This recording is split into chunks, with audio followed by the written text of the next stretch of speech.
Rondo, I finna slam dunk. Get big on you fake pumps. That pump ain't no fake pump. Bitch fell for the pump fake. Got him talking like first take. Get it right on the first take. Hit the hole in the first. Facts. I might need another one now. Oh, go ahead, These bro. ain't twist tops though, right? Nope. We ain't got no bottle opener in here. You got a lighter? Nope. I always got a cigar lighter.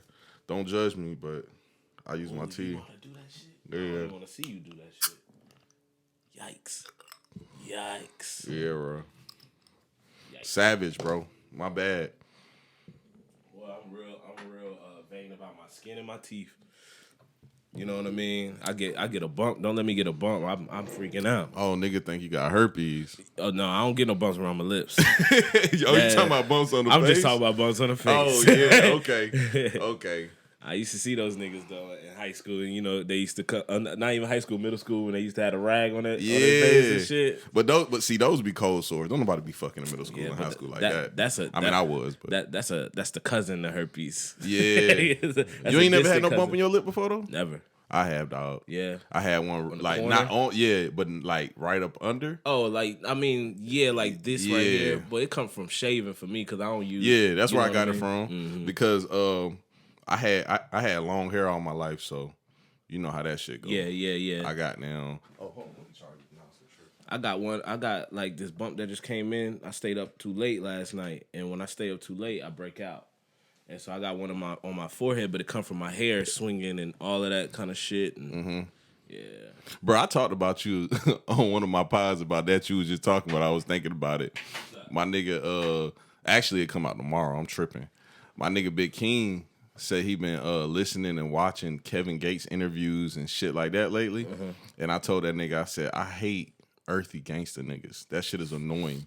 Either be a gangster nigga or be a earthy nigga. Yeah. And that nigga like, Slim, that's ignorant as fuck. That's like saying, nigga, either go to jail or be a full-fledged earthy nigga. And I said, I mean, that's kind of what I'm saying. Yeah. So I told him, I was like, so in that case, either you gonna be NBA YoungBoy or you gonna be Trues. Yeah. It's no in between. Nah, it's no in between. It shouldn't be no in between. And he was like, so how was Trues? I said, nigga, that's the earthy nigga, bro. Yeah. And I said, and if you meet Brother B, that's like earthy nigga Super Saiyan 4. Yeah. You know we both. Trues still at like 2. Yeah. No facts. When people come into the industry, they always think that I'm his son. Mm-hmm. You know what I mean? They look at me and they look at him and they be like, "Is that your dad?" And I'm like, Let me turn this mic up. I guess My so. bad, bro. Nah, you good. No niggas be in the goddamn studio fucking shit up and shit. Oh, Yeah, cool. you good. We great. Yeah. Right. But yeah, bro. You and Brother B do look just alike, bro. Yeah, that's cool. Like, y'all don't look alike. It's just like you can tell y'all on the same type of time. Yeah. Like I told Big King, I was like, being earthy is like a religion, bro. I feel like talking today too. I don't know if you can tell. You said what? I feel like talking. I'm a little hyper. No, yeah, you are. But it's cool. We gonna talk. As long as we talk about some album shit, we talk about anything. Oh yeah. Anything. You know we getting in that. Yeah. Another episode of Sit Down with Slim though, man. As y'all see, reoccurring guest, my dog Trues in the house, man. True. Happy to have you, bro. You know, they still saying, I be biased towards you. I mean, That's what I'm gonna say. See, my phone about to die, so I can't use my notes. I gotta freestyle this thing. that's cool. But first thing I want to tell you, bro. Anybody listening, bro? I don't give a damn what people say about, man, you be goddamn doing too much for Trues. And bro, I had somebody tell me, and when he hear this, he gonna know who he is. He told me, he was like, yeah, y'all media niggas, y'all be clout chasing and you be trying to, you know, do too much and put your name behind people that you shouldn't and all this. They weren't talking about you specifically. Yeah, but just in general. Yeah, and I was like, bro, look, I'm one of them people, bro. Like, if I'm a fan of your music, bro, I'm just a fan. Yeah. Like, we live in a place where if you're a fan, people scared to tell you they're a fan. That's true. Like, I remember, bro, I kid you not, bro. I was at Culture Fest and I went up to Koala and I was like, hey, what's up, bro? I'm Slim. He said, nigga, I know who you is. And I was like, bro, I said, I kid you not. I listen to that song every day. That vibe right now, I listen to that shit every day. And he was like, you for real? And bro, I kid you not, I was riding down Bel Air Road one day with the windows down listening to that shit, and that nigga pulled up next to me. Word? Yes, bro. He heard it? Yeah. Nice. He was in a Mustang, I think. Yeah. I ain't seen that nigga in a minute. Hot second. I think he's still on my side of town. He's I see him still all here? the time. Yeah. Dang, he lay low. Mm-hmm. He lay low. I like that though. I was just about to say I commend that. Yeah. Low. But Me and my dog Chuck, bro, we talk about this all the time. You know how Quad said you should change your name to Legendary Truez? Yeah. I told Chuck you should change that shit to Inspirational Truez. Inspirational Truez. Because, bruh, we was talking about the Kanye West documentary. Yeah. And I was telling him, I was like, that shit inspirational as hell, blah, blah, blah. And Chuck was like, bruh, you know who else inspirational like that? But people like ain't gonna get it? He said, that nigga Truez.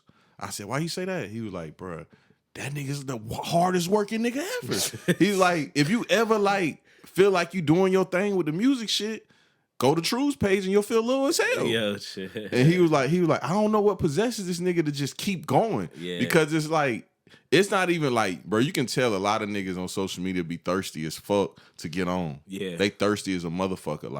Like they buying fake followers, they buying fake views. Nigga, everything you do is strictly a passion, bro. I only know one person that moves how you move when it comes to the music as far as being as dedicated. And that's my nigga Sabo.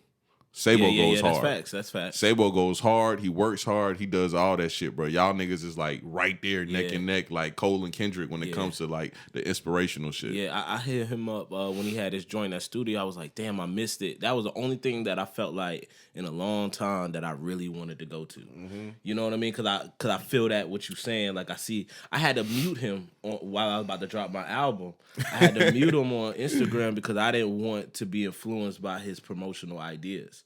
Really? Yeah, I had to, and he's unmuted now. But I just couldn't see it because he was going really hard. Yeah, and I'm like, nah, man, I gotta stay innovative, and I can't see this dude do his thing like that, or else your subconscious start fixing itself, and then next thing you know, you done took a nigga idea. You know what I mean? So I had to mute him, but yeah, like I respect the hell out of his grind, bro. He the only person that moves like how you move with the music shit, as far as like staying down, like. Bruh, niggas like you and him, bruh, if you told me you ever thought about quitting music, I wouldn't believe you. I've been through that. Our first interview. I mean, but before that, I still don't believe that shit. Because it's like, bro, y'all just too dedicated, bro. Yeah. Yeah, at this point, man, like music is, like I tell people always like, you know, even Snoop will come up to me and be like, so what's next? And like, you know, are you ever thinking about getting back in the industry? I'm just like, bro, you know, whatever God got in store for me, I'ma just receive it. But like, I'm just off of a lot of shit. I'm not starving anymore. You know what I mean? Mm-hmm. And it doesn't mean that I'm not hungry, because obviously what you're saying lets you know that the hunger is still there, but it's not a starvation. You know what I mean? The starvation is totally different. That was like our first pod, like. The starving artist joint. You know what I mean? And it was like, I've been starving before. That's what made me not want to rap. But then I realized once I start feeding myself in different areas, I'm like, oh shit, I am music. Like at the end of the day, like when you see Trues, you see an idea. And whatever I do, you know, that's the inspirational aspect. I'm just like a poster child to keep going, to keep moving. You know what I mean? Even when you called me that night and I was at Soleil, I think I was upstairs chilling by myself, like, you know, in the corner, like, and you called me, you was like, you know, asked me about like how I stay motivated, and it's just like, that's the night we were talking about Tupac. Yeah. And one of the major things, like how I stay motivated, is like knowing that y'all are watching. You know what I mean? That's like a big thing for me. It's like, okay, what can I show Slim? You know what I mean? After you told me. When I did my 7-day cleanse, you was like, yo, I love your rollout. You was the first person to ever tell me that they love my rollout. Now, Snoop like, yo, your rollouts is unmatched. And then people be like, the Christian Ahmed, who's on light mode, he was like, man, that rollout was crazy. Then I started really thinking like, damn, I really be like doing this thing. Oh, yeah, that's a thing, bro. Mean? Yeah. I didn't really, like, I'm not connected to it on the outside, like, what should I do? It's more like every night I'm like, okay, did I do enough? You know what I mean? So then I'll write the Dark Angel book.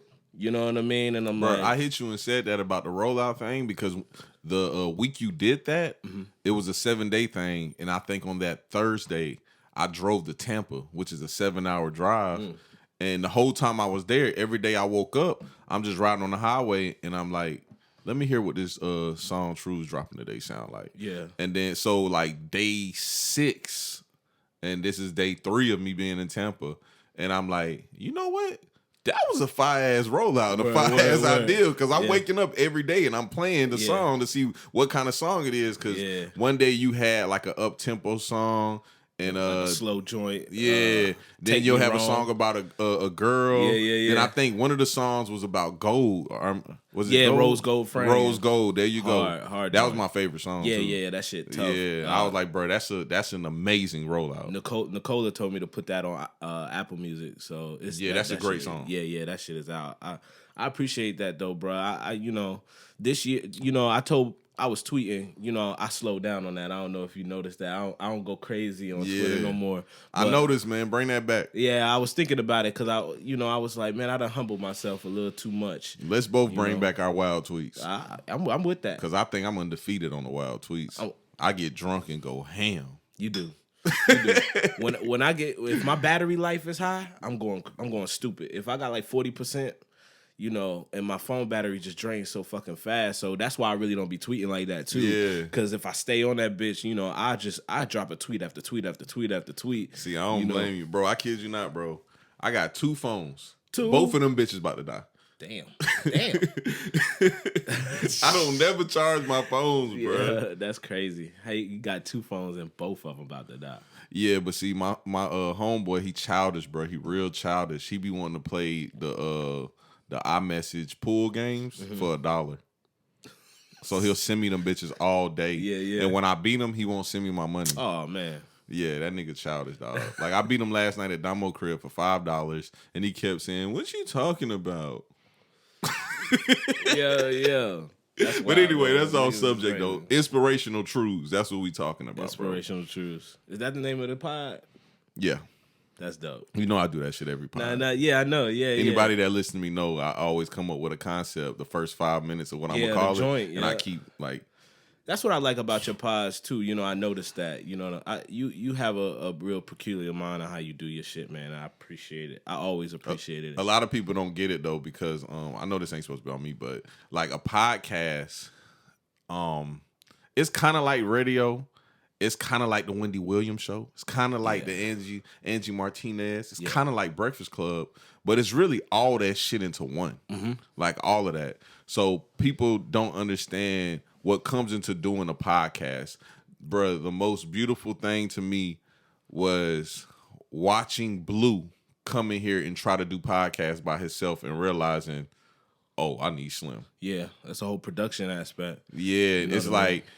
So you can get 3 of your closest homeboys in here, and y'all can do a podcast, and y'all probably not gonna talk about shit. Yeah, it's difficult. I did a podcast one time. I came up with I had the whiteboard, the vision board, and all that shit. Did one episode. I was like, damn, this shit harder to, I got too much on my mind to be real. Because you be all over the place. I'll be all over the place. That's why every time me and you do a podcast, it's great. Because we both be all over the place. Yeah, that's facts. Even though our way of thinking is totally different, because I told you an earthy nigga. Yeah. You know what I'm saying? Yeah. And me, what would I call myself?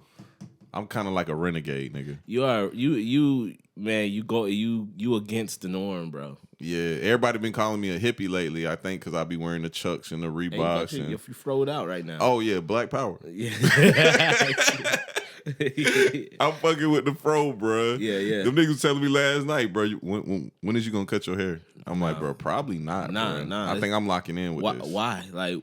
Why? You know what I mean? It's the power. We talked about that the first pod. Yeah, that's true. The power. It's the power, bro. Pusha T said that joint. The power in my head, nigga. Yeah. You know what I mean? And it's like that's how I feel about my dreads. Like, my shit freeform and shit. I never got my shit twisted ever. Never got my hair twisted. And that's actually scary for me. Why you say that? Just the thought of letting my hair do what it wants to do. What it wants to do? Yeah. Because, bro, black people's hair is powerful as fuck, bro. That's why I cut mine the first time. Yeah, I know. You told me. Yeah. But that's also crazy that you cut it the first time and you look the exact same. It freeformed the exact same way.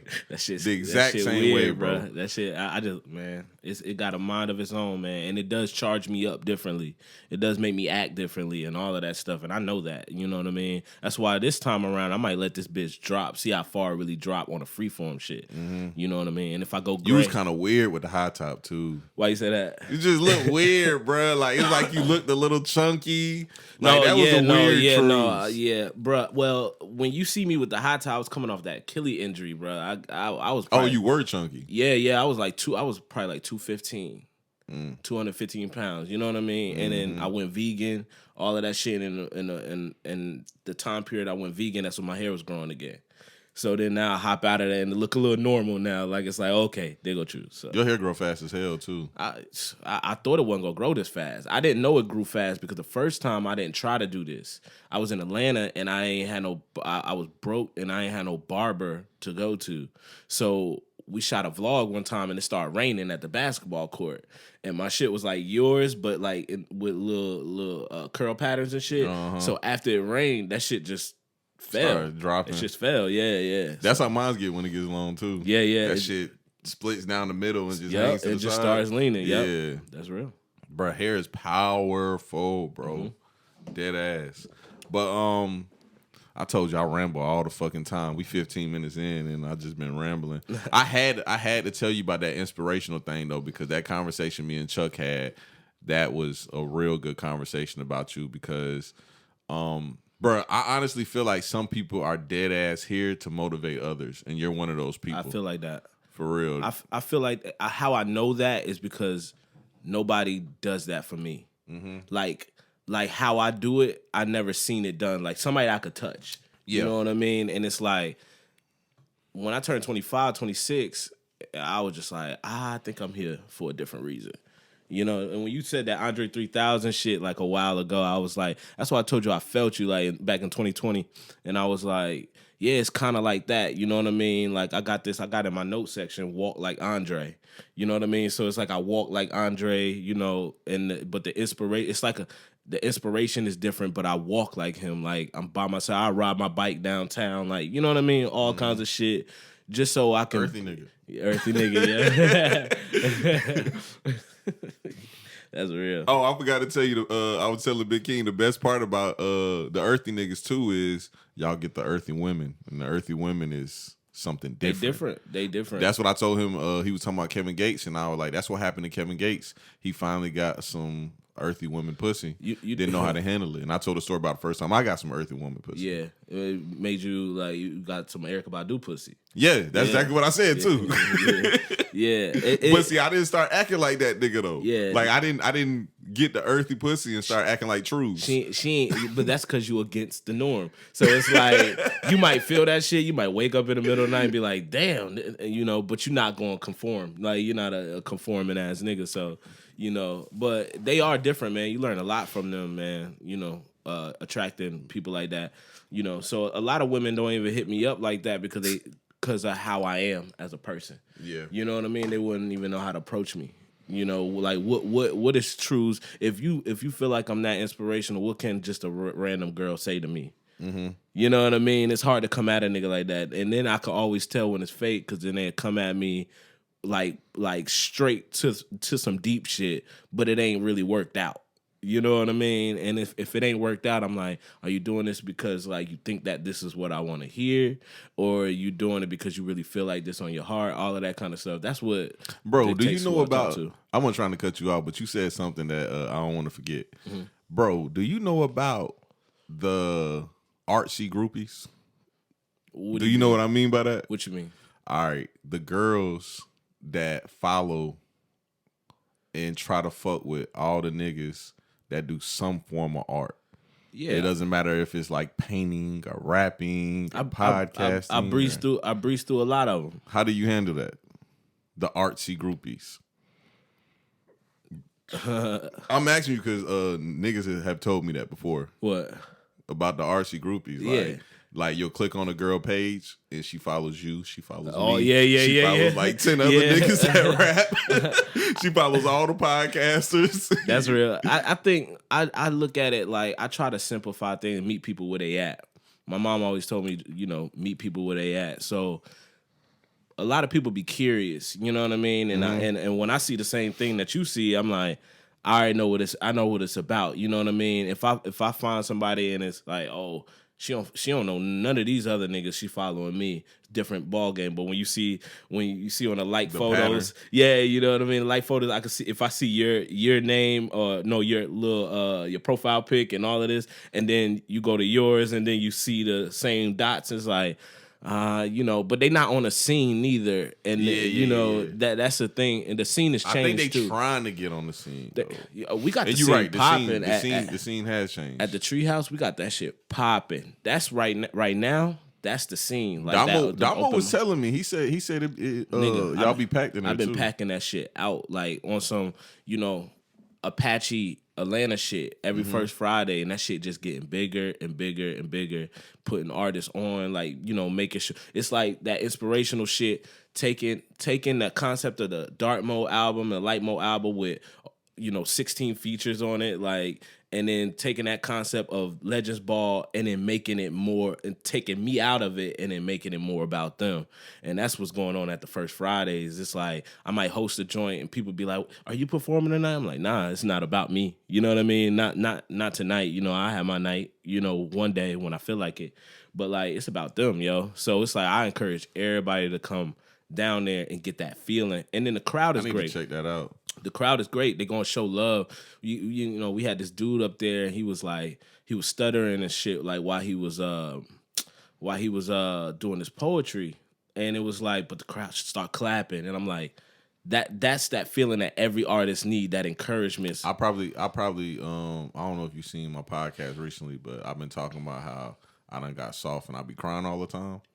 I probably would have started crying when I seen him, because growing up I stuttered real bad. A lot of people don't know that. I didn't cry, but I cringed and I walked away.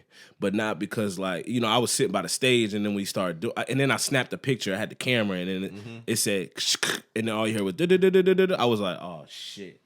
And it just makes me cringe when somebody is like struggling like that, but not in like a get this nigga off the stage. Just like, I remember that feeling. My first show, and my legs are shaking, or it feels like they're shaking. Kanye did that at Def Poetry Jam. Talk about when he got up on the stage. Yeah, that's facts. It's different when you walk on that stage like that, and he ain't rapping, he's doing the poetry, and that shit is different. It's just your voice, the mic, and the crowd, and that's a whole nother ball game. It's like freestyling in front of like 50 people. You know what I mean? So, bro, the worst thing about being somebody that stutters is when you're finally coming out of it, and I guess they call it quote unquote growing out of it. You still stutter, but you stutter randomly at the beginning of your thought processes. Yeah. My grandma used to always say it's because your mind moves faster than your mouth. It's facts. I looked at, my dad had a stuttering problem, and I do too, but what helped me, like even how I'm talking right now, is Obama. Yeah. When you hear Obama talk, he get up on the podium and be like, America is in a great place. Right? You know what I mean? Yeah, but he's I'm following you. That's crazy. I'm following you. He's taking his time so much that you won't hear him say that because he's gonna stop before it even gets to that point. And he's gonna break them sentences up. That's why everybody loved him. He's spoke in a way that everybody can fucking feel. So when I'm speaking and I feel like that shit's coming on, it'll be a pause. You know what I mean? Instead of like a you know what I mean? Now when you stump me, I might do that. But I use my face now more. Like I'll be like, and I try to work it out like that. I'm very careful with my words now because I was offending people a long time ago. So, Offending them about like what type of things? I don't know. Like just like anything that I would say sometimes, like when I say how I truly feel, people would be offended and they would try to hold me to a standard like I shouldn't say shit, certain shit. But it's the duality of man. You know what I mean? Just that's what the dark mode and the light mode is the duality of man. Like sometimes like you got to go to war with niggas, and sometimes you got to lighten it up. You know what I mean? And that's why I come off as inspirational. It's because I got that duality and I understand it, but I don't run from it either. So people don't really take the time to understand someone. Like I said in the past podcast we did before, Truez is a narcissist, but it's not a narcissist that's like, oh, he's a narcissist. Like it's not like a like a Trump. And don't get me wrong, I think Trump has some great qualities that people could look up to, but as far as his narcissism, that's not one of them. Yeah, I feel like instead of being narcissistic, which I can be, I'm never going to kind of like dispute that, but it's more like an internal locus of control. I take the blame and the credit for anything that I'm involved with, but key word is blame and the credit. Like, so if something fail, I take that, and if something is successful, I'm gonna take that too. Yeah. That comes off as narcissistic if you don't tell people both sides. If I'm only talking about my successes, then it's like, oh, this nigga a narcissist. Bro, speaking of that, I gotta ask you this because too many people asked me about it when we did the segment for Legends Ball. Can you please tell the story about what happened when you quote unquote turned a deal down with K Slay? I got the deal. You talking about like when Quad? Everybody asked me about that segment. So, I was just talking about this the other day to my niece, and I was just like, man, we was up there, in Harlem in the hood, staying for like weeks at a time and all of that stuff. It was this one particular moment. It was two particular moments, really. And he had a show at SOB's and he didn't invite me. And I'm in New York and I had just saw him and I got kind of upset. Like I was just like, man, he could at least like, brought me into the club so I could just see the atmosphere, introduce me to some people and all of that. So I let that kind of go. And then it was like this conversation that they was having in the studio when I was doing this record for E40. And they was talking about Tupac in a certain type of way that made me feel like they didn't have my back and I wasn't protected. And so when I went back home, all the Freddie Gray and all of that stuff, like all of the cop killings and shit like that was going on that they was displaying, I made an album called Raw and Underprivileged. And when I put the cover out, Slay called me when I was in the studio and was like, yo, what's up with this Raw and Underprivileged? And I was like, yeah, that's my new tape. I'm in Augusta. Like, I'm not in New York the whole time. You know what I mean? So when I come back home, I can't just sit. Like, I'm an artist. So it's kind of like, I got to keep going. So he was honest. He was just like, man, like, you didn't even put your face on the cover and all of that. Because he was real avid about me putting my face on the cover. And I was like, yeah, I get it. And he was like, yo, do you really want to be down? Or I said, honestly, Slay, I think I could do this by myself. That was a conversation. And so it wasn't heated or nothing, just it was a conversation. It was just I felt in my heart that it wasn't about to end good. And it wasn't starting good and it wasn't about to end good for me. What was the term of the deal, if you don't mind me? It was a partnership. Okay. It was like what I had going on being a partner with Slay. All I would have to do is really what I'm asking was, is it like one of these deals that these new artists are getting where it's like entertainment deals for $10,000 for likeness? I ain't need none of that. I just needed a machine. You know what I mean? And that was like my way of getting a machine. But then so it wasn't even a dollar amount. No, I didn't need that. I ain't want that because with that comes different shit. You know what I mean? When somebody give you some cash, it probably wasn't going to be that easy, on the phone call. But it's like because of the way the deal was constructed, it was easier for them to be like, all right, yeah. But y'all still had paperwork, though. Yeah, the lawyers handled all of that. Yeah. But no money. Why'd you take a deal with him for no money, though? Because I ain't need it. Just to have the machine behind it? All I needed. Even though, because you could have got some money, right? I had a deal. I had an offer with this label that Action Bronson was under, and they offered me $50,000, but they was going to just shelve me. They was going to give me the $50,000 and shelve me, and I was like, nah, I can use the $50,000, but I can't have the $50,000, burn it all on trying to make it, and then when it empties and I call you and y'all not doing nothing for me. Bro, here's an interesting thing about $50,000, right? That's not a lot of money.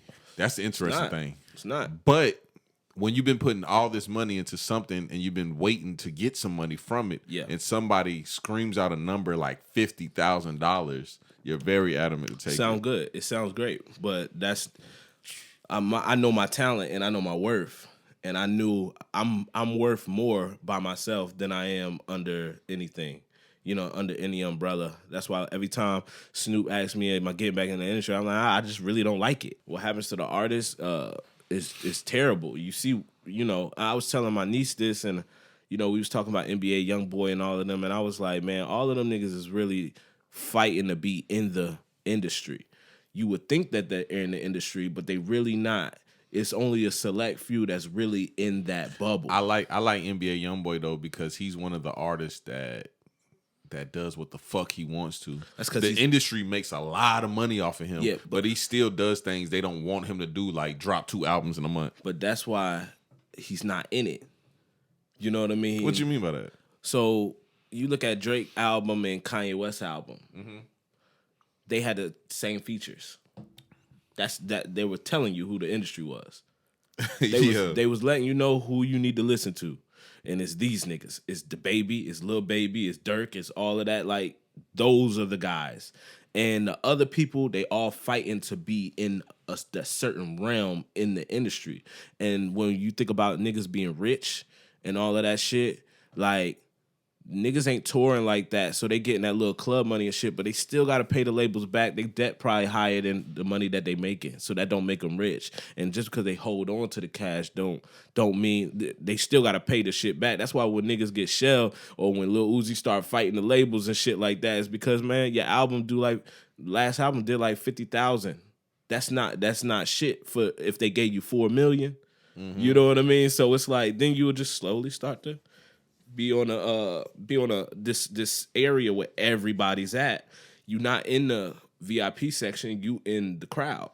Bro, let's talk about that a little bit. And I'm gonna talk about it. I don't know how much you're gonna want to talk about it. And then we moving on to light mode and dark mode. Okay. But getting shelved, right? Mm-hmm. We have this conversation all the time, and this is gonna be my first time talking about it on a podcast. J Fox. Mm-hmm. Everybody always says he got shelved, and they would never take a deal like that to get shelved because that was a shelving deal. How do you feel about that? Because they always compare his situation to like a True Cash situation or a Q-Dog situation. Mm-hmm. It's all about how you work it. They want you. There's no development no more in the industry. So if a nigga gets signed, you get the initial clap like, oh, congratulations. But what they don't know for an artist on the back end, they signed you, even if they gave you money or they didn't give you money, it don't matter. You gotta make that shit work on your own. If this nigga come out with a hit record, not views on YouTube, but a hit record, or something start charting and shit like that, then it's kind of like the label's like, oh, okay, now we can do something else. We can push towards it. And you seen it in the Kanye doc. Did you watch both parts? Yep. So you seen it in the Kanye doc when he got into his accident and he basically got forgotten under Rockefeller. Quick as it was 6 months. So that it wasn't even 6 months. He was back in the studio the month after. The month after. But I mean, in that 6 month time frame before Through the Wire came out. Yeah, for sure. And he had to do the video on his own and all of that. He's still next to Dame Dash. He's still next to Jay-Z. He's still next to all these niggas. But they like, bro. The saddest part was when he had to go back into the studio and start basically making beats again and producing. Bro. When this nigga already recorded Jesus Walks, come on, man. Slow Jams, come on, dog. And Through the Wire. Come on, dog.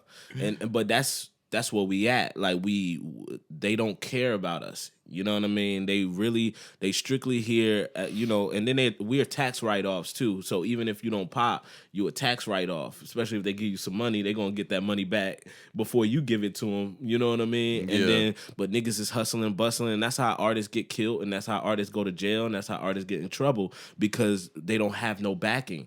Bobby Shmurda gets signed to a label, goes to jail, and the label's like scratching their head. And then you got it's so many situations like that. Where Bobby said his label looked out for him though when he caught his case. No, I'm not. Well, of course, that's a whole nother type. Because that nigga had hot nigga out. Yeah, but politics wise, it's wise to say that. But my whole thing is like when you're in a situation like that, you're fending for yourself. Mm-hmm. You're not out of where you think you're out of just because you got the label and you got some money in your pocket. You're not out. You out when you can move somewhere. But even when you move somewhere, you still got to fight a certain fight like Pop Smoke. He ain't die in New York. You know what I mean? So it's like, and he wasn't even there yet. You know what I mean? It was just like he did the smart thing by moving, but then at the same time, you still in this certain fight until you get into that level where you can just move freely and be next to Diddy and be next to all of these people and be at the award shows and all of that shit. You know, I think, you know, we make it out of the crab in a barrel aspect just to go into like the lobster tank to wait to get picked. You know what I mean? Like it's not like you get signed and you out of here. It just don't work like that. And only lucky niggas from the internet, you know, can get that kind of buzz. But even then, the label will give you enough money to do your first album. And if that shit don't do too well, then it's like, all right, cool. Now play off your fame and see what you can get. You know what I mean? And it's a dirty game. Bro, doing music is scary, bro. It is very scary. The question I had to ask you. Scary. Chuck told me to ask you this, bro. I don't know if you can tell. I talk to Chuck every day. That's my Chuck dog. Too. Him and Ben called me today arguing. Chuck picked Ben who? Benny Hunter. Okay. Yeah, you know I know Ben, so I call him Ben. But they called me today. This has nothing to do with the question. But they literally just called me a couple of hours ago, and these niggas was arguing, and Ben was calling Chuck a fake ass hating nigga. No, he didn't say fake. I take it back. He said a hating ass nigga. Yeah. Because the original argument was he said the Migos are going to be bigger than Outkast. Don't get caught up on that part. And who said that? Ben said the Migos going to be bigger than Outkast. Yeah. And him and Chuck argued that, and I said, Ben, you young as a motherfucker. And then they said who would win out of a versus, T.I. or 50 Cent. Chuck had 50 Cent. No, Chuck had T.I. Ben had 50 Cent, and he called me and asked me, and of course I picked 50 Cent. Yeah. But, yeah, I said all that just to say they be having some interesting ass debates that's wild. Yeah. And Ben really shows me, because he's like the only young person I talk to, he really shows me that young people don't remember the shit we remember. And now I get how stupid I was when I was a kid arguing with adults about like some nigga that's like behind whoever was hot then, right? Yeah, like I remember being a kid, and I kid you not, and I told my mom's ex-husband that Lil Bow Wow was gonna be bigger than Tupac one day. That didn't pan out how I thought it would. Yeah. But I was in fucking third grade. Yeah.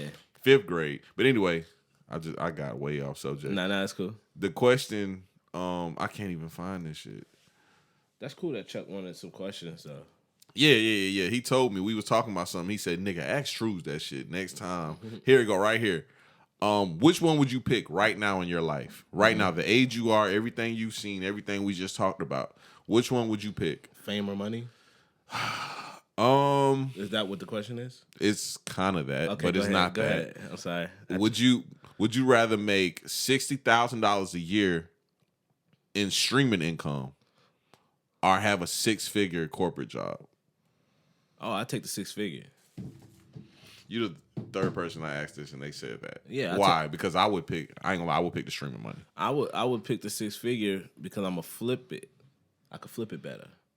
You know what I mean? It's a lot of money that go into music. So it's like if I can get a 6-figure job, and don't let it be something I'm good at. If I'm good at it and I'm bringing home that money gonna go to so many other things, to the point where I could quit that 6-figure job and do the music and put, instead of $25 behind some promotion, you could put fucking $3,000. Yeah. And eventually get it. You got to flip it. That's like a hustler mentality though. Like on an aspect of like the greatest front, and if you selling drugs and stuff like that, the greatest front, you get a job and get some extra cash to put on top of it, and not be struggling to pay the plug back and all of this shit, and then try to sustain the lifestyle and all of that. That's $60,000 in streams. But then when you got a 6-figure job, you can sell the drugs and put pal on top of that and still be who you want to be. You know what I mean? I only use that reference just for, for everybody. I guess the question more so is a little bit deeper, but off of it. Off from the question, because that's the question, of course. But I guess it's kind of like, would you rather be Drake or Currency? Oh well, if you lifestyle. I know that's a different question, though. It's a different question, but I get the question. But I've always told my homies this. We used to talk about this years ago. You got to take the currency lifestyle. You know what I mean? Because he does whatever the fuck, that he wants to do. And Drake is like still gotta be something else.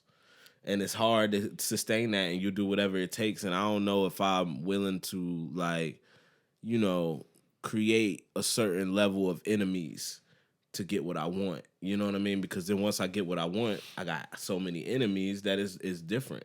You know, but Currency got all the cars he want, got a nice crib, smoke all the weed he want. Got a son now. Got a son now. So you know what I mean? Like, I'd take that shit any day. And the way, if we still talking about Currency now in 2022, it sounds beautiful. It's almost like when we talking about me and how long I've been doing this versus who everybody else, like, if everybody else get on here and you say who the top 5 rappers, and they will never name me, but I'm the last person to come out of people's mouth, but I'm the first person they think of. You know what I mean? That type of deal. So it's like, that's like a Currency aspect too. Even like a Andre 3000, when they be like, Andre, one of the best rappers. You know, but not everybody's going to say that, but only the real niggas know who listen to him rap be like, yo, that nigga's nice. You know what I mean? I hate the argument about 3 Stacks about how he never put out a solo album and I'm a part of that. He only dropped verses. Bruh. Well, if you a part of that, I hate all y'all niggas. Yeah. That shit is annoying to me because it's like, bro, I don't think y'all heard those verses. No. I'm a fan. I think it's an accountability. It's almost like how I feel when Drake calls himself the best, but you got writers. Yeah. It's hard. Please don't get me on that road. But I'll talk 30 hours about Drake not being on no Mount Rushmore. Yeah, no. And I'm not talking to nobody that puts him on the Mount Rushmore. No, and we saw that on the Larry Hoover show. Yeah. Did you see that joint? What about it? Him and Kanye did the performing and shit. Mm-hmm. You know who the artist is, and you know who the other nigga is. You really know when you see that. You see the nigga embedded in his music, which is Kanye, give you the vibes, all of that shit, not missing the lyrics, not letting the crowd finish all of his shit, and then you see another nigga who lets the crowd finish every single verse and line and all of that and keep trying to get them to rap and I need y'all help. I need to hear y'all in the back. Like, nah, like, we know who the real deal artist is. And both of them be having writers and shit like that. But as you can see on the documentary, it's kind of like Kanye's still that dude. He's that guy. Speaking of the documentary too, 2 things I want to say about it because we mentioned it so much this pod. Bro, first thing, the cameraman is so important. And that's why it's interesting watching your Instagram because you don't post a lot of stuff from cameraman. You post it by yourself. Never seen an artist do that before. Yeah. That's inspirational by itself. What was the other thing? I forgot the other thing. You seen that joint I did with Tay-Pop? I seen it. That joint was fire. That shit was, bro. And it was organic too. I just hit him up and I was like, yo, I'm about to pull up. Like, we gonna figure this shit out. You know what I mean? And I told Key Visuals, like, yo, just keep the camera rolling. Just keep it rolling. You know, or not even keep it rolling. Just, I trust you. But I'm not, you know, you right here, and this is your job. But, like, we just gonna vibe out. Me and him just gonna vibe out. And I know, like, it's weird pulling up to a nigga with a camera. And I'm not normally on the camera on some vlog type shit. So it's like, for me, I had to be relaxed and stuff. I was driving. I was drunk as fuck too driving. I know Tay-Pop was like, yo, this nigga Truez is wildin'. I had dropped my phone. We pulled up in the gas. That's how we pulled up in the gas. I had dropped my phone in between the seats and shit like that. But it was a major vibe. But it was like, you know, I'm just trying to show people different sides of artistry and in the game, you know what I mean? And then display my friendships with these people too, because it's not fake to me. You know what I mean? Like, if I fuck with Tay, like, I'm a fuck with Tay. I don't know what Tay be having going on or what this person have going on and all of that stuff. I don't really care because it doesn't really involve me.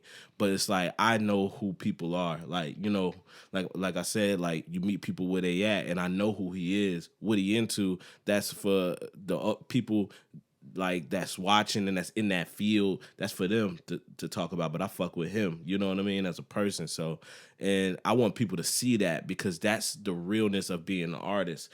Just like if me and you, like, we right here, if I brought the camera in here just to record you, record me. but we cool. We don't gotta talk every day, but when we sit down to talk, this is our conversation. Yeah, for sure. And then when I saw you in the club, I got real like Michael Jordan on the 75th greatest player. You know how he was, you know what I mean? Yeah. I get real like that. Like when I see people out in the environment that I will never normally see them out, but you could tell like it's always all love. It's not like, what up, Slim? What up? Yeah. All right, bro. And I just keep walking. It's like, nah, I'm gonna kick it and chill with you. Like, and I be in the club by myself. You know what I mean? Everybody was asking me that night too. They were like, "Why does nigga Truez like you so much, bro?" Yo, I like normal niggas. I like niggas who not flexers. You never see me hang around a flexing nigga. Yeah. But I fuck with them, you know, from where I need to fuck with them from. But like, I like people who if I could see myself chilling with you, just like if we took a trip to Atlanta, I won't feel like this in the car. Yeah. You know what I mean? If I be like, yo, play this, yo, hey, yeah, and we meet people, all of that. Yeah, we do this and da-da. If I could see myself doing that with you, I fuck with you. See, that's how I am. I said that on the pod before. Like, when I start maturing and growing as a person, I start hanging out with different people. Right. That all my friends I grew up with called lame. Right. And they was niggas that skateboarded. Yeah, niggas that, you know, did the... Conversation different, bro. The conversation was different. You remember that? You a jerk. Niggas that did that. Yeah. You know what I'm saying? Yeah. But see, I like people that be themselves. I hate being around a group of niggas trying to be like somebody else or trying to be like me. Mm-hmm. I just want a group of people just being themselves. Yeah, that's real. Because that's the only person I can be. That's real. And your friends is always different too, man, because they, you know, especially if they real close, they'll see you fail and they'll see you succeed, but then they'll hold the failures against you in their mind and all of that kind of stuff, and they'll treat you different, where if you meet somebody else, they'll be like, oh, I understand that, or this and that. Y'all can talk about it, all of that kind of stuff. Like, you need that release, like, with other people. And that's why, like even Brother B being, like, my mentor and shit like that, I can go to him and I can vent with, like, you know, that raw, my tweets, you know what I mean? I might take it to him. That's probably why I haven't been tweeting. I'll take it to somebody else. Mm-hmm. Nightmare told me, he was like, man, you ain't got to say that, you know, on Twitter and shit like that, man. Call me. And I was like, I appreciate that. And so now I fuck with you totally different because you told me to call you. You know, I don't have to do something. You know what I mean? So it's like, Shout that's out really Nightmare, fun. too. That's a genuine brother right there, too. Yeah, man. I miss that nigga, man. I only went to studio one time since he left. It just don't feel the same. Not in a bad way, but just like, I really fuck with that energy that he bring. And I told him on his last day, which was a very emotional night, by the way, man. I seen a nigga cry and all of that shit. And I've seen that on camera. Yeah, it was one of the best nights. And I told him, I gave him a hug, and I was like, bruh, if it wasn't for you, I don't know, like, where I would be at, like, mentally within the city, because, you know, I remember being in Sky City when he was doing the Wednesday nights, and I'm like, man, I love to perform in front of all these niggas, really, you know what I mean? And he don't. Only one that gave me that call, like, in a club night on his birthday joint. And I was just like, man, this nigga really fuck with me. But we in different age groups and friend groups and stuff like that. So we ain't talking all the time. But it's like, I see that and I fuck with that. So I'm going to always fuck with you wherever you at. I'm like, where you DJing at tonight? Oh, I'm at Garden. I'll be there. Whether I'm doing a walkthrough just to dap you up, I just got to let you know that I fuck with you because you've been letting me know. You know what I mean? It's just a give and take, man, a push and pull. You know, with this whole shit, but it's only a handful of genuine people out there because Nightmare ain't trying to be no superstar. He just trying to make it work and he trying to be successful. It's different when niggas try to be superstars. It's different rules for that shit. You know what I mean? Like, so I don't really hang out with like that kind of crowd. You know? Oh, okay, you get it then, because I was talking about Ben. Me and Ben get into arguments all the time. He be talking about popularity and clout and all that. And I had to tell Ben recently, hey, Ben, I don't know if you know me. I don't give a fuck about none of that shit. Yeah. I said, bro, I strictly want subscribers on YouTube. Like, I'm that lame nigga you be talking about. Yeah. I am him. Yeah, because for real. Yeah, and that shit is real. You know what I mean? I never thought I'd be like, you know, talked about as much as I've been talked about over these years, all of that shit. I never really like thought about that, but now that it's true, it's a responsibility, but also like, you know, I'm not really into the clout thing.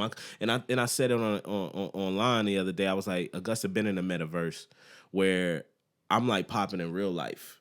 Yeah. You know what I mean? I'm walking down Broad Street. I got horns beeping at me, Trues, yelling Trues.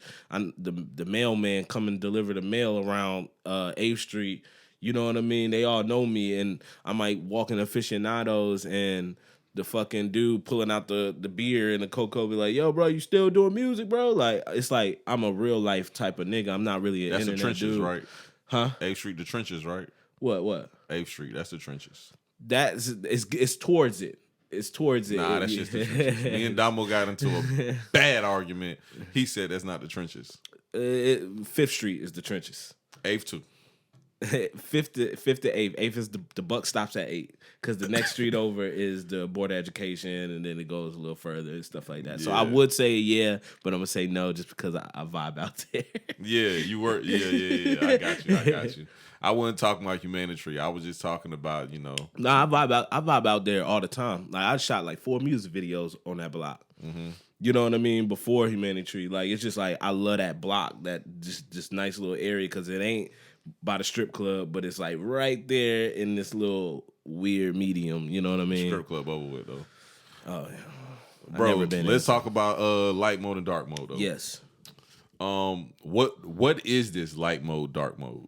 Like what it mean? Everything. So it's called the subtitles of dark mode and light mode. It's called Archangel, and it's like I took like I was reading this book called the Book of Enoch. And it's about the archangels coming down and fighting the war, against the demons and stuff like that. And then fucked around and, made it with the people in the land and created giants. The giants was eating people, all of this, biblical shit. And I was like, man, I be feeling like an archangel, you know what I mean? Like Archangel Michael went to war for God, you know what I mean? Mm-hmm. And this is not. And so when I take out the ark and I put the art, I go to war for everybody that's watching. So that inspirational shit, that's me going to war. You know what I mean? Like I'm putting shit out there like that helps you think different. So if you like read the book, if you cop the dark mode book, you will see me talk about like, the land is stricken. I don't remember it by heart. I left my phone downstairs. But, like, the land is stricken by stifleness, and it fucks up the vision. I go to war against that stifleness. I go to war against people standing still or being unmotivated or, you know what I mean, or not knowing which direction to go. I go to war against that every day. That's kind of, like, my position. So when I was reading that book, I was like, man, like, I be feeling like that. And then it's like, it's not fair. So the light mode aspect is after the war. You know what I mean? After you go to war like that, you clean it up. You know what I mean? So if you ever listen to the album, you got to start with dark mode, and it gets gritty. You know what I mean? Got all the features on there. I don't know if you want to talk about the features, but I definitely throw them in there. But like, one of the songs that stick out the most to me is like Apocalypse, and I changed it from Scary to Apocalypse because that's when the war starts. And then you got Quad talking about, the song is like, it's scary, really, really scary. And then Quad comes in and is like, fuck all that talking, nigga, hit me ready when it's time to ride. Wish I could talk to Malcolm back at 65. You know what I mean? Like, he talking about these niggas bitches, all they do is talk about 69, military mind strap with Hughes. You know what I mean? He's going in. And I'm like, yeah, like that. And then you got Draco rapping from that street perspective. But these are the niggas that I'm going to war with. You know what I mean? I know they got everybody got their own shit and their own battles, but it's like we can overcome that. I seen him in the club same night I seen you. Talk about Dre, right? Yeah. I wanted to tell him that I fuck with that verse. Yeah. But I was too drunk at that point. I just dapped him up. My favorite, I couldn't tell him what I wanted to. My favorite line of his verse is, he said something like, shit was crazy. You wouldn't think the way my mama raised me, we'd be trapped out. Yeah. Love that line. And that's the line he ended with. And I was like, that's actually kind of deep, bro. That's deep as fuck, dog. Like you don't hear that from that perspective. Man, everybody wants to run around here like they just the most thugged out gangsterest nigga in the world. Right. So when you see somebody actually talk about like Big Meat story. Yeah. Like, nigga, I actually came from like a mom and dad household. Like everybody can't believe that. Everybody want to have a Tupac story. Everybody, yeah, that's the Tupac gene that's embedded in the music and shit like that. 50 Cent is a part of the Tupac gene. Pop Smoke is a part of the Tupac gene. Even Young Dolph is a part of the Tupac gene. 50 like surviving 5 shots is like when the shit fuck up, and then now it's like if Pac never died. You see what I'm saying? Yeah. Movie is literally the same fucking thing. It's a template, but like yeah, man. When he said that line, I was like, damn. I don't think a nigga would be ready for a line like that. Shit's crazy. When the way my mama raised me, we be trapped out. I was like, damn. Way to keep it real gangster. That's gangster to me. You know what I mean? Because we know what you do, you did, or whatever the case may be. You got your stripes and all of this shit. But it's like, for you to say that line like that, it's like, yo, I'm still a human being. This is, my life, but this is where it went. You know what I mean? And that shit's scary. Really, really scary. And that's why I was rapping like that, because I knew what them niggas was gonna bring. Beautiful contrast, you know what I mean? Like I know how Quad rap, and I knew he was about to just, the mature Quad it came through like crazy. You know what I mean? So. Oh yeah, Quad is a very different brother. Yeah. And Lil Tony's verse is crazy too. Love Lil Tony's verse, the way he comes. I was actually shocked y'all did music together, because Lil Tony, he's real young. He's like a baby for real. Yeah, he is. But that's why like I seen him outside sitting down at Aficionados. I think Damo was out there too, and I was just kind of like, hey dog. He was hanging out with the. Nah, don't do it. Don't do it. Keep going, bro. But I was like, yeah. I said, bro. We gotta do a record. You would you be down? He was like, yeah, I'll be down. I said, bet. This before I even had the idea. But I'm just like, I know I need him on that joint. Then I put him on there with somebody older than me and somebody who was doing it longer than me, which is Mikkel. Mm-hmm. And production wise, like I'm a producer too, so like I don't bang on the keyboard all fucking day, but like production wise, shout out Mac too, man. Yeah, gotta shout out Mac. Super talented. Yeah, and so I spreaded him underneath the record, so you can hear him underneath. Right, he don't really got nothing. He got like 4 bars, but then when Light Mode comes out, he got a whole verse. It's just like the brilliance and like giving people they just do and stuff like that. Even with Sean Hemp on the Gifts joint, Sean Hemp got a small verse, but on the Legend song, I didn't even rap on that joint. He had the whole song. So it's like production wise, I wanted to spread around these artists that normally don't do music with artists like me.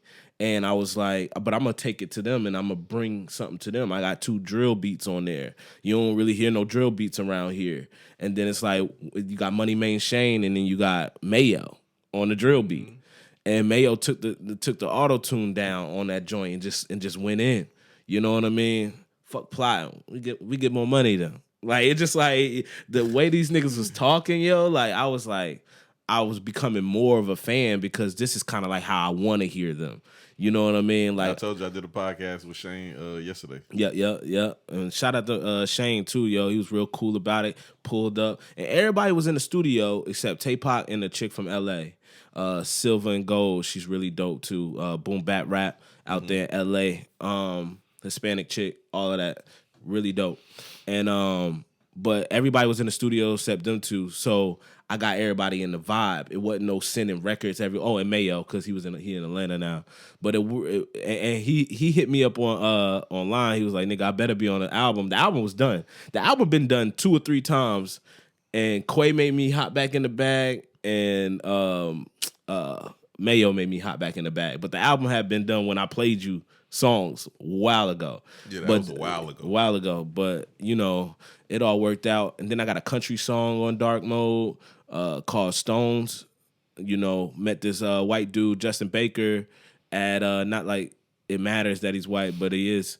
And I met him at Alley Cats, and he let me hear like some of the stuff that he do, but he not an artist, but he's an artist. He don't got nothing out, nothing.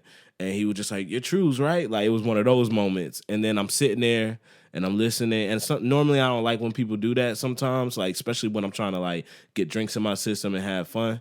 But like, I was listening, I'm like looking at him playing the guitar, and I'm listening. I'm like, and I looked at him. I said, "Yo, I'm gonna put you on my album, and I would not put the album out until you on it." And it took me a while to get him in there, because he got kids and all of that. He don't really do that shit. But country song on that shit, 2 drill beats, R&B joints, like, live instrumentation joints, and the producer is from the UK. You know what I mean? And he dropped the album. That's technically like that's my international album right there. Two parts. And so I wanted to take my boys with me. You know what I mean? So it's dope. And Light Mode is my favorite one. The Light Mode displays like my full entire artistry. So it's like you can hear the harmonizing and all of that kind of stuff. And the joint with Tay-Pac is crazy. You know what I mean? And, I don't know, man. Like, it's just dope. And then that same dude that I was telling you about from the open mics that stuttered, he's in the beginning of the song Elevate. And he's saying something that I wrote for him in his native tongue, which is Arabic, I think. So, yeah. Oh, that's cool. Yeah. Just incorporating everything. So dark mode and light mode. Mm-hmm. Dang, I ain't even know that was a play off of a book. Yeah. I thought it was just something you was just feeling at the moment. Nah, I just feel like that's who we are. Like you like that too. You might not do music, but you're like that. You're one of the ones that we at war in a certain type of aspect to get our shit off the ground and to take homies with you. When you put your homies on, that's a part of it. You know what I mean? That's like rallying the other archangels to fight that battle to get out of here. You know what I mean? What was a lot of niggas that hang around you doing before you got them doing some shit like that? Mm-hmm. You gotta think like that. Like even Shiro and Big Josh, like, I went to school with them, but they wasn't doing this kind of shit before.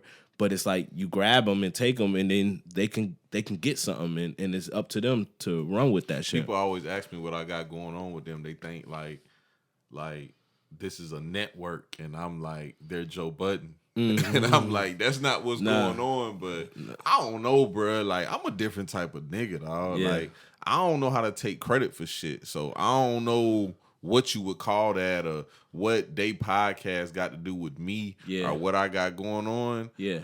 I produce their podcast, but I don't know what inspiration they draw from me or where I come with and all that. I can't tell you. It's the opportunity. Yeah. People will respect you every day of your life if you give them opportunity. And there's some niggas out there that won't respect it or won't get it until they old. You know what I mean? But it's niggas like that I know, because I know Shiro. We all went to middle school together. We all went to high school together. So it's like, I would sit on this pod with them, but I don't think it'd be no room for me in here. But like, that was a fat joke. Yeah, that's them not reaching out to me. But they know how I get down though. I won most funniest in 8th grade. They know how I get down.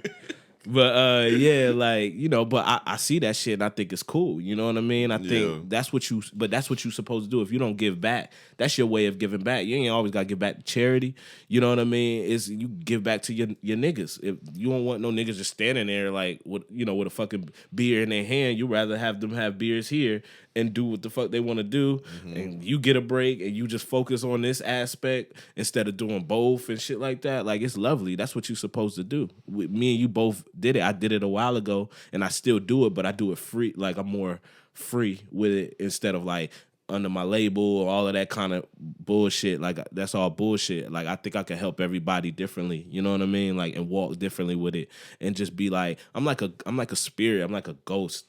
You know what I mean? Like, when you make a top 5 list, I'm each one of those spots, but you can just put me in parentheses next to each of the artist's name, because when you talk about longevity, amount of projects, you talk about lyrics, you talk about anything. You know what I mean? The style of rap, you talk about that. That's top 5 mentality. You know what I mean? Mm-hmm. You gotta give me that one. That's for me? Yeah. Oh my God. It's the last one. Hopefully my teeth don't fall out on this one. Yeah, dog. Ooh, this would be a different pod, boy. I checked that twice. But yeah, man. Well, yeah, I don't know, bro. I think it'll be too late to even like think about it once like I think about like, oh, this person, I helped this person. You know what I'm saying? Because I don't see it as that. Like, the relationship I built with them from the podcast was just genuine. Like, they hit me up one day and was like, hey, bro, like, how much would you charge to do this? And I was like, I'll fuck with y'all if y'all about to do it for real, and I'll only charge this amount. Yeah. And we just been doing that shit since. But that's the right way, man. You gotta do that, and then it's it's a win-win. Jay-Z said the best business deals when both parties get something involved. Yeah, people get to see your production skills and even your skills to say yes and no to certain things. You say yes to them, that's a dope pod. You say yes to Blue, that's a dope pod. So that is still, you get this certain type of credit. That is your credit, and then they get whatever they say on here, that's their credit, so everybody's winning.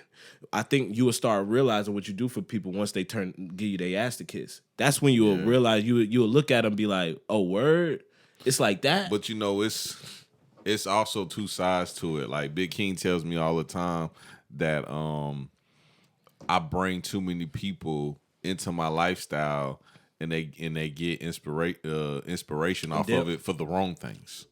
I mean, yeah. But see, I'm boring as fuck now. When I was a kid, I used to do stupid shit. Yeah. But I'm kind of boring now. Yeah. But that's not boring to some people. Yeah. I think, you can't account for who somebody is. Yeah. You know what I mean? You can only take them for what you see. And it's like, just do your due diligence. I had so many people stab me in my back. You know what I mean? Because I took them for where they were, and I didn't have no idea that they would do this later. But it's cool. It's a part of the story. It's a part of my legacy, and I own that. I'm an accountability monster. So it's like I own that shit. You know what I mean? It's like, okay. But they going to have a time when they going to have to own what they did. You know what I mean? So it's like, you can't stop. You can't just close your doors because somebody did something fucked up or wrong, or they didn't take it the right way. You got to keep that shit coming and going, because you might strike gold. Mm-hmm. So, Bro, what made you start back shooting videos? Because you told me you wasn't fucking with the music videos, and then you shot a music video. You? You did? Oh, me? In my mind, I was ass? like, the last music video I shot was the Hate It or Love It joint. Mm-hmm. I'm about to start shooting my own music videos too real soon. I believe you too. And I'm gonna do a movie about our angel. I'm working it out, but instead of music video, I'm gonna do a movie. But I shouldn't have said that. But when I did Legend, I was like, all right, I ain't gonna do it to him again, because I remember you the first. You was like, only thing I wish is that you shot a music video, and I was just like, shit, okay. Legend drop it. I'm like, let me shoot one. I want to shoot one with the lyrics mean a little bit more to me, and I always want to do green screen type shit. So shout out to 420 for making that possible. But I'm not really into. I told my niece the other night, I was like, man, I don't want to see myself in front of the camera and just look at myself again. Like, I've been doing that shit for so fucking long. I'm glad to hear you say that. Yeah, man. And what's crazy? Everybody compared me to Kanye, but I just want to throw that out there. Like, I even told Nicola right before we went to the first Kanye West listening session, I was like, I need you to hear these songs first, because I had no idea Kanye was dropping an album. I know everybody going to think that, you know what I mean, like, we like doing the same thing, but in all actuality, like, even when I saw you at the studio, that was before any of the Kanye shit and all of that shit. And it's like, I've been working on this shit, but it's weird that we're on the same vibe. So you didn't see no music video from him neither. Mm-hmm. You see what I'm saying? It's like, it's at some point you got to just do different shit. And I'm tired of the album drop, 3 music videos, and it's done. That shit is lame. Like, that's an old, outdated template. So now I'm going to let you see something else. I'm going to shoot a 30-second video of me just like, maybe walking so you can hear a song, just so you can like start feeling the artist a little bit differently and not do all of this rapper shit and everybody moving the same and all of that shit. Like, nobody want to really see that shit all the time. Like, and it's cool for the niggas that do, but it's like for the real artist enthusiasts, they'll really be like, yo, I fuck with this. That Wolf of Broad Street that I did, I don't know if you've seen that. I seen it. So, like, that was just a running gun idea. I was like, yo, like, I want to shoot some shit. And I went out in Halloween. I had the wolf mask on the whole entire time. We was laughing at first. I ain't gonna lie to you. No, you got to. Yeah, you got to. We was like, bruh, look at this nigga True. Yeah. Blue was mad at your ass. Why? Because Blue wants to do a horror movie. I already wrote one, Blue.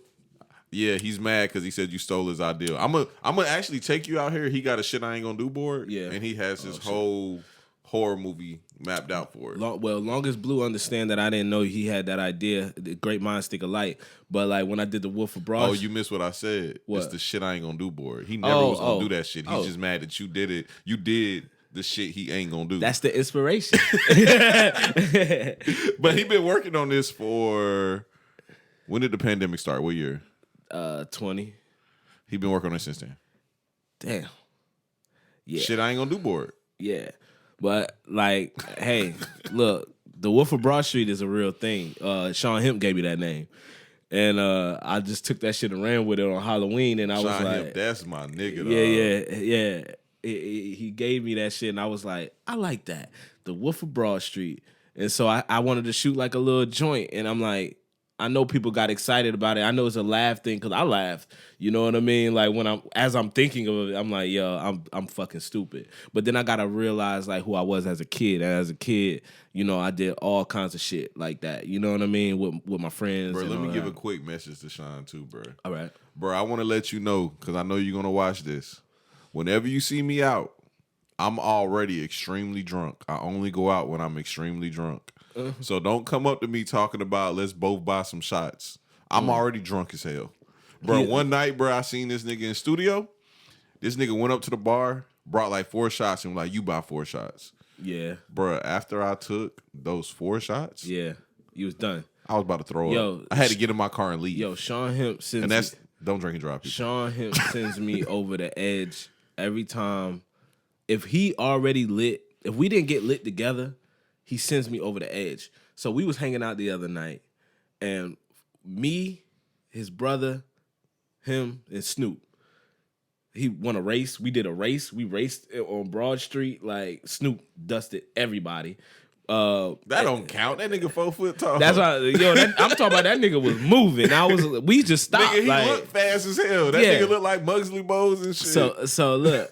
So then we get into the club. I'm feeling good. We just raced. Like I'm feeling good. Yeah. Hey man, hit this pen. I hit the pen, nigga. I'm in the scene. I'm in the back bar in the scene. Stretched out on the couch. Security keep tapping me like, come on, man, you can't do that. And I'm like, I, but I just could not get up. And then I woke up like, yo, why the fuck was I stretched out on the couch? Then I'm like, fucking hip. I keep fucking with this nigga. Yeah, and he sends me over the fucking edge, bro. Yeah. Then this nigga be having you drinking some bullshit. Some shit I never heard of before. Some fucking hard seltzers and shit. Yeah. Like, man, nobody drank that shit. And then he'll sell it to you too. Like, no. Yeah. No, this good. This good. Yeah, you nigga be like, Casamigo, that's cool and shit. But LeBron's Lobos? Oh, I'm on that Lobos. That shit is good. That shit's good, yo. That he sold me on. That shit is good. That shit is good, bro. Yeah. I've been looking for a bottle for like forever. Some new drink type of shit. Nah, I just been looking for Lobos for forever. I know where it's at. Okay, where's that? It's up on Deansbridge Road by the Walmart. By that one, and it's in North Augusta at the. I gotta go get it. Oh, matter of fact, I think I seen it before, but it was too much. I'm a very cheap nigga when it come to liquor. Yeah, I'm a tequila gold. If I go cheap, it's tequila gold. But then when I'm feeling lately, I've been on that Japanese whiskey, and that shit is good too. But yeah, I'm a bourbon and cigars. Yeah. You like a rich white man trapped in a black person's body. Yeah, a broke nigga too. But you know what's crazy? Like whenever I smoke cigars when I'm out of town, like white girls come up to me and be like, "Oh yeah," they think I'm rich. They be like, "My daddy smokes those cigars," and I be like, "Am I living like outside of my means?" It's the golden eggs versus the golden goose. Like the eggs is the cigar, right? And the type of liquor you drink. The goose is you. Yeah. A lot of people see niggas' eggs and be like, I want that. But you don't know you gotta be the goose to get that. You know what I mean? Like you might see a nigga driving a dope ass fucking car and being, in love the person's car, but never talk to the person on how he got the car. Oh, that's weird you said that, because I was just talking about Blue, bro. Blue says that about me all the time. Mm-hmm. He always says this same exact example. He always says, if Damo had the shit you had, he would be a whole different nigga. But you have the things you have, and like you just a regular nigga. Yeah. And I was like, bro, like what you want me to do? Like Blue gets in the car and be like, bro, let the top down. Let's stun on these hoes. And I'm like, nah, I be trying to be low key. And he be like, nigga, this is a fucking red sports car. Yeah, why you got the top there, nigga? But it's like this is a red sports car. There's no low key in a red sports car. I'm like, yes, it is. Yeah, it's you know, people like the eggs, bro. You know what I mean? If I was smoking a cigar one time after studio after the Legends Ball and shit, and you know the vibes be different. You know, everything attracts different people. Like you said, the earthy niggas attract different type of chicks. A cigar going to attract a different type of chick. You know what I mean? Like the white girls that fuck with me are earthy white girls. You know what I mean? It won't be the prissy ones with the same little tan boots and shit. The mid top tan boots with the pants hiked up so you can see just a 2 inches of their leg type of deal. Yeah. It won't be them tight. It'd be the chick with some weird shit on and she got one dread or some shit like. I like the one dread. Yeah, look. I don't show nobody no eggs though. If you ever notice, I don't show nobody no eggs. You know, my eggs is like this. That's my gold egg. It's like, oh shit, you know, you got your shit on. You know what I mean? Like, that's my egg. That's what I pride myself on. Whatever I got, I don't really show it off. Like, I got a crib now, but I don't invite everybody over. You know what I mean? That's my egg. Last time I invited somebody over, they mad that I had it. And then, you know, you gotta be careful about that because I don't want nobody to get it twisted because, you know, a nigga struggles so hard and then when you get something, people hate you for it. Like, nah, yo, like, you know what I mean? Like, I got this shit and you will learn who needs to be around you in that moment. You will know. Once you get more eggs, you'll be like, oh, shit, I got to protect my neck. You know what I mean? Because that's what people got their eyes on. That's why people rob cars. That's why people try to go in your pockets because they want the egg. They don't give a fuck about you. That's why niggas get killed. You know what I mean? That egg shit deep. It is a deep. I got it from a book that I read at elementary school. About what's it called? I think I forgot what it's called, but it's like the goose that laid the golden egg. Oh yeah. You remember that shit? Yeah. And then I just applied that to life. Like, you know what I mean? Like they was trying to get golden eggs out of their regular goose, but they didn't have the goose. Yeah, it's like you gotta have a nigga. You gotta if you want to do what I do and you want something to sound superb, if you think my music sounds great, you know what I mean, produce great and all of that shit, call me up.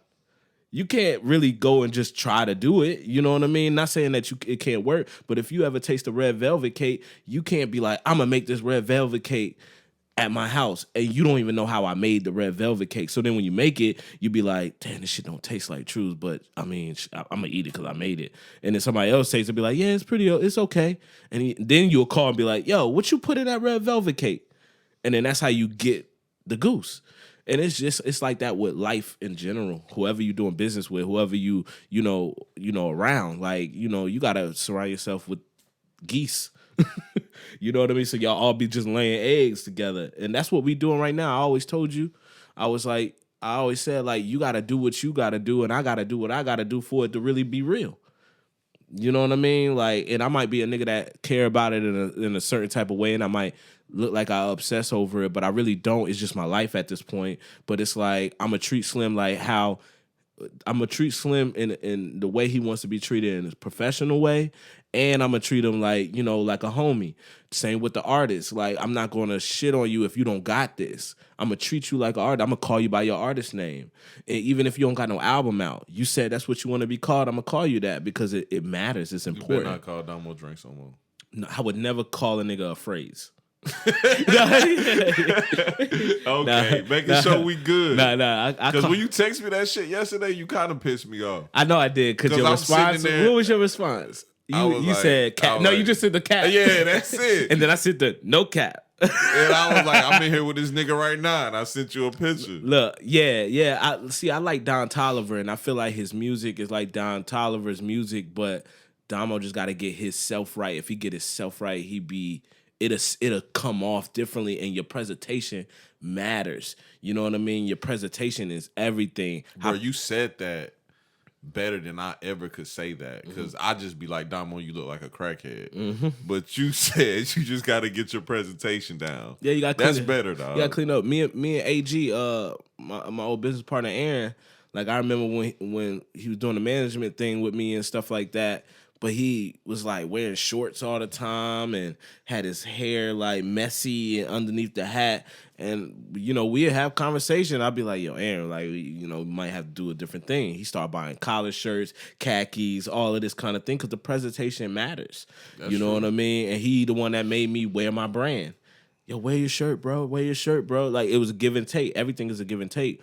But the presentation matters. Like, when people see me, they take me the way I want them to take me. You know what I mean? It's funny. It's funny you say that because people don't know that I look like this on purpose. Because that's what I'm doing. Right. Like, when I had a corporate job, I had a haircut and a shirt with a tie. Facts. You know what I'm saying? When I had a cleaning business, I looked like somebody that cleaned buildings. Yeah. You got to dress the part. Like, my nephew called me. He 20. My nephew called me and was like, "Oh, what kind of shoes you got?" I was like, "Shit, what shoes?" And he was like, "I ain't gonna lie, that's a little disappointing because I remember when I was younger, I'd be in your room and I see all these different shoes. I'm like, yo, uncle, like this." And he started showing me different shoes, like, yo, you would like this, yo, they funky like you. And I was just like, yeah, B, I just put on shoes now. You know? You'll be so surprised how many people in my DMs jiving on my Reeboks. Shit, I got on Felines. You wouldn't even know. Yeah. And them shit's fire. I don't give a fuck. I put shoes on my feet. I gotta walk. You know what I mean? I didn't come from that cloth where it mattered. I was wearing my brother's shoes. He wore size 12 and I was in 8th grade. And I was wearing his shoes. You know what I mean? So it's like my disposition with shoes starts at a very early age. And then nobody will buy me shoes because they say Brandon doesn't keep his shoes clean. So I'm like, so when I get money, it's like, oh, I want this. I want a shirt with my name on it. My situation is a little different because I grew up having all the shoes. Like, my mama brought me all the shoes, and when I was old enough, I brought all the shoes. Yeah. And then now it's like I can care less about shoes. You remember Hug Dog, right? Yeah. Yeah, so Hug Dog was like that too. In high school, he ain't have all the gear and shit like that. But when he got into the military, this nigga got a shoe problem. That's how most niggas is, though. Yeah, but that was some early childhood shit of not having. That's some trauma. Yeah, some trauma. And then it turned trauma, bro. We used to share clothes in high school, bro. You know what I mean? I was giving him shit. I had no business giving him shit. He was giving me shit he ain't had no business giving me because we both ain't got shit. But like, you know what else is another trauma for niggas? What's that? Growing up not getting the girls. That's a deep trauma for niggas. It is. I think I went through that stage. I wasn't like hard thought. I was always concentrated on being an athlete, and I was the funny nigga in class. I had rules about that. Y'all niggas be shocking me that y'all used to play ball too. Niggas like you, niggas like Cooks. Yeah, I'm like, y'all niggas do not look like no fucking athletes. I mean, shit. When you got two torn Achilles later, bro, like I ain't about to look like no ball player. I don't dress like one neither. I never dressed like one. But my favorite ball player was Dwayne Wade. He low key. So like in my soul, he resonated with me in my soul. That nigga dressed gay. No. That. That's now. That's now. Oh, you talking about when he was Flash? I'm talking about when he was Flash. Okay, so on the court, he not like all in your face. He not like talking shit. He not doing none of that shit. Yeah. So it's like my basketball skills. Bro, can I tell you a story? What's up? My bad. I shouldn't. I gotta tell somebody this. What's up? Bro, I'm working for 420 Radio Saturday at a boxing event. 420 Radio. I'm at 520. Okay, yeah. I said that shit during the interview too, and he cut me off, and I had to re-say it. I don't know why I said that shit again. We gonna cut this. No. That's exactly what happened though when I said it. That's exactly what happened. Yeah. They owe me an interview too, yo. 520, y'all owe me an interview when I threw my... He's actually starting to back up. Yeah, he got to. I need my interview because when I threw a show at Scott City, one of the last shows that was at Scott City, I brought a rock band, a funk band, a R&B singer, me and Quad was on that shit, and I was supposed to get my interview. I shot my interview and it never came out, so yeah, they owe me an interview. Not in a bad way, but like I see them all the time. They cool people. So he real cool. Yeah, both of them. Yeah. So bro, I'm working for 520 Radio Friday and Saturday. Friday's the weigh-in at this boxing event, and at the weigh-in, it's these two guys. One is just barking. The other one is just calm and humble, and he tries to shake the guy's hand. The guy slaps his hand and goes, "I'm going to knock your ass out. I'm not shaking your fucking hand," and all this. We're standing outside before the weigh-in, and the same guy, the humble guy, comes up to us, and he goes, peace be upon you, brothers. Is there a store I can buy a trash bag at? And we're like, yeah, it's a dollar store right up, because we at Payne College. We're like, it's a dollar store right through there. You cut through there, you'll see it. He was like, walking distance? We was like, yeah. He's like, okay, thank you. He takes off jogging. This nigga jogs to the store. Gangster. I didn't even know this nigga was a boxer. I didn't think he was homeless. The nigga had on a Nike suit and some Huaraches. I did not think he was homeless, but I did not know he was a boxer. Yeah. Because this is a professional event. Comes in at the weigh-in. Because this is a professional event. It is. It is. Nah, I had to thought the way you said that shit was yeah, because I didn't want people to think this is an amateur event. Yeah, this is a professional event. Bag, yeah. So the next day, I'm doing interviews. We at the weigh-in, and he goes up to fight. And I whisper over to Jip, and I go, bro, the nigga right there was doing a lot of jawing at the weigh-in. And Nando goes, them the type niggas that get knocked out. Bro, them niggas is fighting for 30 seconds. And this nigga obviously passes out, the one doing all the jogging, and tackles this nigga through the ropes. Tackles him through the ropes. They get everything situated and calm. They go back into the ring. They start fighting. The humble nigga knocks this nigga ass out in slow motion, my nigga. Word. I'm talking about hits him on the button, and he falls in slow motion and basically has like a seizure, bro.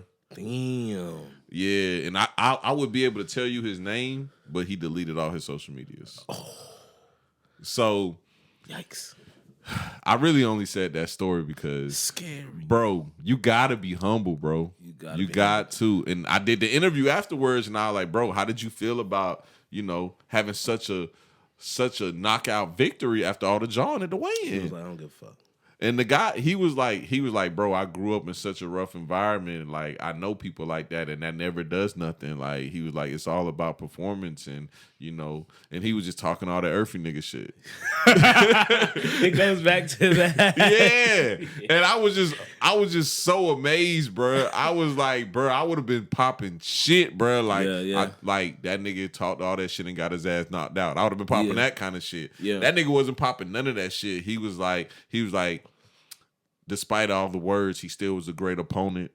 Like, that type of shit, bro. Yeah. That's inspirational to me. Yeah. That, like, after going through that and still, like, being professional, being humble, it's like, bro, you just knocked this nigga out and had all of nigga, me and Jip was both standing there like.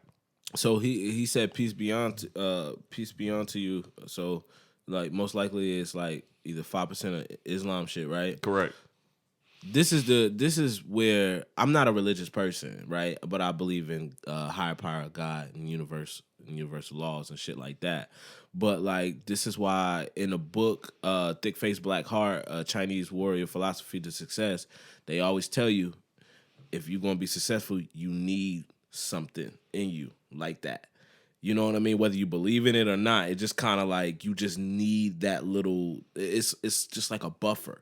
You know what I mean? And when niggas don't have that, like a lot of these young niggas, they don't believe in shit. And that's why a lot of bullshit happened to them, because they don't believe in anything. You know what I mean? But it's like, if I believe that I'm like, I got something in me and something is like kind of controlling me, but not controlling me. If I believe that, I walk a certain path. So with him like that, like he said, he's got this peace inside of him. And for him to say that to y'all, that was his way of even telling y'all who he was. You know what I mean? He could have just asked a question. He could have, you know what I mean? Anything like that. But he made sure he greeted you like that because it's a part of it. It's all a part of it. Mm-hmm. It's a part of you watching him jog. It's all a part of, because he know it's all going on. He know you watching him. Just like when a nigga get on stage to rap. From the moment they call your name to the moment you walking up, everybody watching you. Everything you do matters. You know what I mean? One time I had a show, I had a cup of matcha. And I made sure I was like, hold on, let me take a sip of my matcha. It all matters. And it's not like I brought the matcha just so I can woo people, but it's I really drink matcha. You know what I mean? It lets you, he a different nigga. True. When you talk, I don't think a lot of people understand you. Yeah, no. I completely understand you, though. Because what you're saying is exactly what I got from that.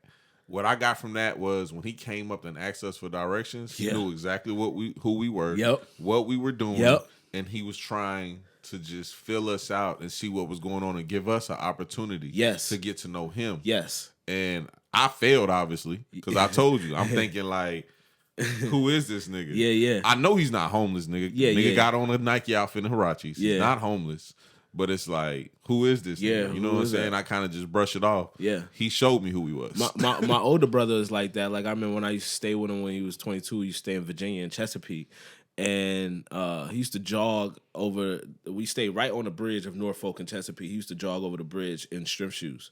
Imagine what everybody is seeing when they see a nigga do that. Mm-hmm.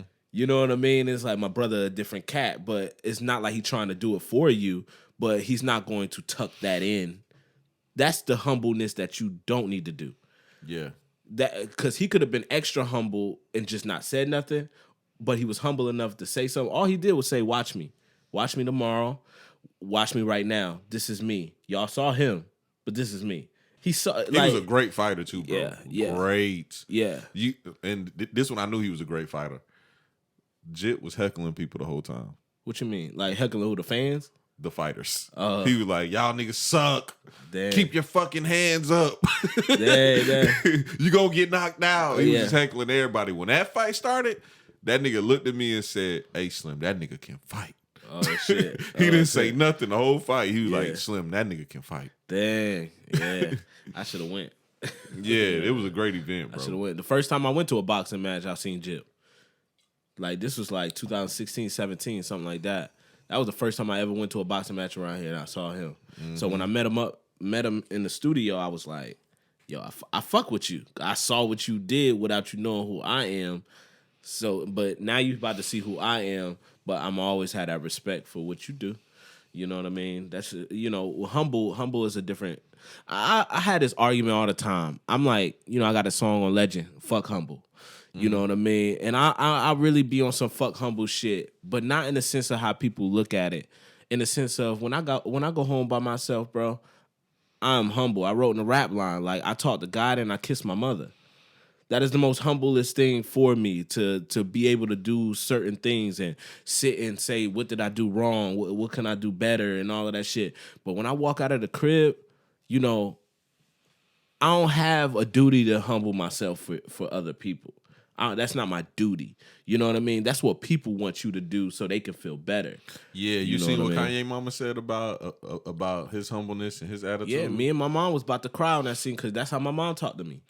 Bruh, I don't know what it is about that Kanye doc, but we all relate to that shit. Like, I literally called my mom as soon as I seen that shit. And my homeboy called me and was like, bruh, I just watched that Kanye shit and had to call my mom. Bruh, I after we finished watching, when that shit went off, I sat outside of my crib for like 3 or 4 hours. 3 or 4 hours, because I'm just like, and it's crazy because as much as I love Kanye, I came up with one thing after watching the first episode, and I was like, my big brother is my hero. Because my big brother, like what I saw in the Kanye doc, I saw from him first. He got a documentary in Jersey and all of that stuff, music-wise and all of that shit. I done seen him write papers for people in college. I done seen this nigga, like I said, jaw backwards on a fucking bridge, do 500 push-ups, tell me for every hour you play on a video game, you gotta read an hour. My brother is the original person that put that battery in my back. Mm-hmm. So I'm sitting outside like, fuck. You know, I don't gotta subscribe to none of this shit. Like, I've been on some shit that people ain't been on my whole entire life. Going to Moorish temples, walking to the Moorish temple and shit like that, learning about black, you know what I mean? What it means to be black. And he got people coming in and out of crib, old niggas and young people, and we like building and all of that shit. And I'm like, dog, that's why I'm really like this. You know what I mean? It'll confuse you because you would think that, oh, your favorite artist molded you. But really, my brother was writing I had a bathroom in my room, and he used to write in my bathroom and smoke weed and cigarettes and take a shit. And I used to be like, he in the bathroom again. I got school in the morning. But then, like, now I'm like, sound like Juice. Right. So now I'm in the bathroom doing the same shit. And I'm like, I get it now. But it wasn't Ye, it wasn't Jay, it wasn't Pop, it wasn't none of the niggas. My brother put the battery in my back early. I just got turned on by those artists because when I first started really keying in on hip hop, this is what was going on. 50, Ye, you know what I mean? Back in the early late 90s, Timbaland Magoo and all of that kind of shit and Lauryn Hill. So I just learned that shit by watching the doc, and then my mom over there, she tearing up because she see like how like I might come home, all the shit that people might say about me or whatever. I done been through some shit. So I come home, I'm coming home to her. So what's she gonna tell me? She talked to me just like his mom talked to her. So I was like, damn, Kanye went through that whole thing. The nigga on the radio station talking shit and all of that. And they try to little bro him and all of that shit. So I might come home with some shit like, Mom, they saying this. They saying this about me. Baby. She just go on her little run. Don't let them see you sweat. All of that kind of shit. And then that's what tightened me up. Like I get tightened up. So it's like I'm already humble. I'm the most humble nigga that you'll ever see. I just don't really feel like I gotta do it for other people to like me. You know what I mean? It's like I'm centered. You know what I mean? I'm not centered like the boxer, but I'm getting more there each year. I'm headed to a different atmosphere. You can replay all our interviews, and then you will start to realize like, oh, okay, this nigga is changing. You know what I mean? I'm getting older. I told Shane that yesterday too. I was like, bro, this podcast shit is so interesting because it's like this is like timestamps in niggas' lives. You can go back and you can look. Like yesterday, I was like, bro, the shit we was on and talking about yesterday had nothing to do with shit before. Of course, he still was dissing niggas. You talking about Shane? Yeah, of course. That I edited out. Did you ask him about Archangel? I told you was drunk though when I told you to ask him about it. Damn, you did tell me, bro. But I was drunk, bro. You drunk. Nah, we didn't really talk about too much music, so that's probably why I didn't. But you're right. I should have asked him about that shit, bro. Yeah. But yeah, man, like, bro, this life, bro, we just, man, we on a whole nother wavelength. That's why I don't want to be in front of the camera neither like that, like I used to, because I'm already stamped. Like I'm stamped until I'm 30. Like, damn, like, you know what I mean? Like, do I want to keep doing that shit? Like, nah, but I'm behind the scenes. I'm a behind the scenes nigga. Niggas don't really know that I'm a real behind the scenes nigga. You know what I mean? Like, whether it's artists calling me up and all of that kind of shit, but I don't got to go online and say, such and such called me and all of that shit. Cause I'm really just here to help, bro. Like John the Baptist or Jesus, like, you just really there to just help. You might die on some other shit, but like, I'm here to help everybody, bro. Like, Inspirational Truez, I kind of like that. Yeah, that's kind of like that. I kind of like that because, bro, at the end of the day, you can make as much money as you want, but if you didn't inspire nobody, what the fuck was the point of you being on this earth? That's what I'm saying. And then when you got the money, cause you ain't inspired nobody, what you gonna do with it? You can't even share. Just another nigga that made some money, nigga. You not Jeff Bezos. Yeah. You not Elon Musk. Yeah. You just another nigga that made some money. Yeah. And really, what this is for my kids when I have them. You know what I mean? They gonna go back and they gonna know the same way I felt about my brother and watching them in real time is how they gonna see me. And they gonna be like, damn, my pops was on some other shit. Like, and it's gonna make them be like, oh shit, I can do this and I can do that. I'm laying down a foundation that's bigger than music. You know what I mean? Like, it's more about the free will to do whatever the fuck you want. And my mom always told me that. I remember I came home and it was like this cooler. This when I was in Jersey. And it was like this cooler, and I kicked it, and it was ice, water and ice. And I said, oh, man, that sounds like thunder. And she was like, oh, it do sound like thunder. You can be the guy behind the scenes at a play doing the sound effects. And I was like, oh, I can? You know what I mean? And it's like she always made me feel like everything was possible, and she never held me back. And then I just passed that threshold of having kids like early, so now I'm just like, oh damn! Like I put on a book. I was like, I think y'all like me more if I had kids. Sorry. I seen that. I hated that you put that. Why? Because, bro, it's some things that like people post that's like a look at me. Do you know why I posted that? I don't. Because I feel like when I do the first Friday events, I get like 4 likes on a flyer and the whole place packed out. Some nigga don't do nothing and they get like 200 likes, right? Now, I don't care about the likes, but I just think it's funny, right? But if I popped up with a kid and I be with my kid and everybody be all on me, but it won't be for me. But you know, it's a whole psychology behind that, though. It is a psycho. That's why that post was psychology. And look how many comments was under there. But when I share my album, how many comments is under there? That's true. But you know, like we can't really do things and worry about that type of shit. But I'm not worried. It's just more like the joke's on you. Okay. You see what I'm saying? Like the show's still packed out. You don't got like shit. You know what I mean? Like my stream's going up. Y'all ain't got to share shit. It's just on that level, and it was me playing. That's why I said sorry. I was just like, sorry, I can't do it. You know what I mean? Sorry, I can't do what all my peer group has done already. You know what I mean? I'm just me. I'm in a whole nother stratosphere. You know what I mean? Same with you. You know what I mean? Just in a whole nother stratosphere where you don't got what other people got to deal with or responsibility. And the only responsibility is everything that you see in this room. That's why people can't do it. You know what I mean? But and people wonder why I keep doing it is because, bruh, I mean, it's just me and this bitch. You know what I mean? I say in the song, it's me and this bitch plus one. That's me too. Yeah. You know what I mean? I gotta get on Cook's joint and drop a freestyle one day, bro. We can do that when we leave here. Damn. Now I've been drinking. That's a good idea. I'm a ponder that. I like that. You a motherfucker. Yeah. Okay. All right. That's where you was going. No, but I can be. Okay. I wasn't going there, but I can be, bro. We could call him now, bro. Yeah. Call him now. Even if I don't freestyle, bro, like I think it'd be a nice like train to like just go from here to there. You know what I mean? We could do that pod together if you want. If you sit on the couch. You sat on the couch yet? With Cooks? Yeah. Like twice. All right. Would you sit on there with me? Yeah. All right, cool. I fuck with Cooks all the time. Yeah, word. This nigga gonna be jiving with my fro. My fro is wild as hell. I ain't gonna lie. Cook. I like my shit like this though. What up, fool? This nigga always out in his hoe fits. Is you working? Nigga, I'm on the clock, fool. Oh, okay. What he at? Studio? Yeah, he at studio. That's studio. What's today? What it do, Truzy, What up? baby? What up? Looking like the black goddamn rating. Bro, we doing the pod. We were trying to pull up on you when we got done, but you at work and shit. Why you at work so early? It's only 7 o'clock. Nigga, my schedule started at 6:30.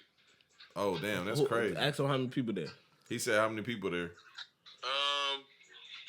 Not including people that are on the payroll. Correct. 2, 3. All right, we're going to pull up on you when we leave. Yeah. Yeah, we got some. We're gonna be having some food. Don't tell everybody. Oh shit. All right, we about to pull up on you. All right, bet. Yeah. See, that's how you do it. That's my nigga there too. And it's crazy you talking about behind the scenes shit. When he first started talking about podcasting, this nigga called me every day. Yeah. Asking about podcasting. When he first had the idea, he would say, yo, I'm about to do a podcast. This was like a year before. He was like, I'm gonna get you on that joint. I said, bro, just let me know. Yeah. That's why I said I'm the first nigga that people think of, the last person that people speak of. You know what I mean? Not saying that he one of those niggas. You know what I mean? Obviously, it's all love, but that's what I mean. Like, you know, I don't know how many artists he reached out to say I'm about to do a podcast a year prior to doing a actual podcast. That's why I fuck with Cooks too. And he threw a party for the Zone video. If you ever see that joint, and that it was lovely, you know what I mean? When he used to stay downtown and shit, everybody was there, bro. Spilly just got out of jail, all of that shit, like that shit was popping, yo. And I appreciate him like a motherfucker for that shit, you know what I mean? So I fuck with all y'all niggas, dog. I know I ain't out. I know I don't be like, yo, I'm gonna come through. That's because you stay all the way in Atlanta. Chill out. This ain't Atlanta. niggas in they Columbia County jokes be crazy, nigga. Yeah. It's crazy, too, because I live in Columbia County, and I drive downtown, and I just be like, you know, whatever. Yeah. But y'all niggas be like, damn, nigga, I feel like I just drove to Atlanta. Like, what? It's because, like, being downtown, it's like, I can't even get on the freeway to go straight here. Mm-hmm. I gotta like, yeah, you gotta do some shit. It's the Bruh, burbs. Yeah, but that's why I'm a burb nigga. It's the burbs. I fuck with that. I started out recording up here, bro. What's that joint behind on Washington Road, National Hills? Yeah. And then it was Julian JD had the studio right down the street. Bro, a kid came up to me one day at Culture Fest and told me, damn, I wish I knew his fucking name. He performed too. But he came and told me, he was like, bro, I love your podcast because you make it sound cool to be a burb nigga. And I was like, bro, it ain't about like cool or none of that shit. It really don't fucking matter. Yeah. That's why. No, you know why? You know why? I'm not gonna put words in his mouth, but you know why he really said that? Why? Because a lot of these rappers these days, these young niggas, are burb niggas that's trying to be hard. So when he tells you that, it's like, oh, I don't have to be like this in order to get something. Like all of these new artists, man, like how else they got that equipment in their crib at 15, 16 years old before they pop Their off, parents bro? brought Come on, dog.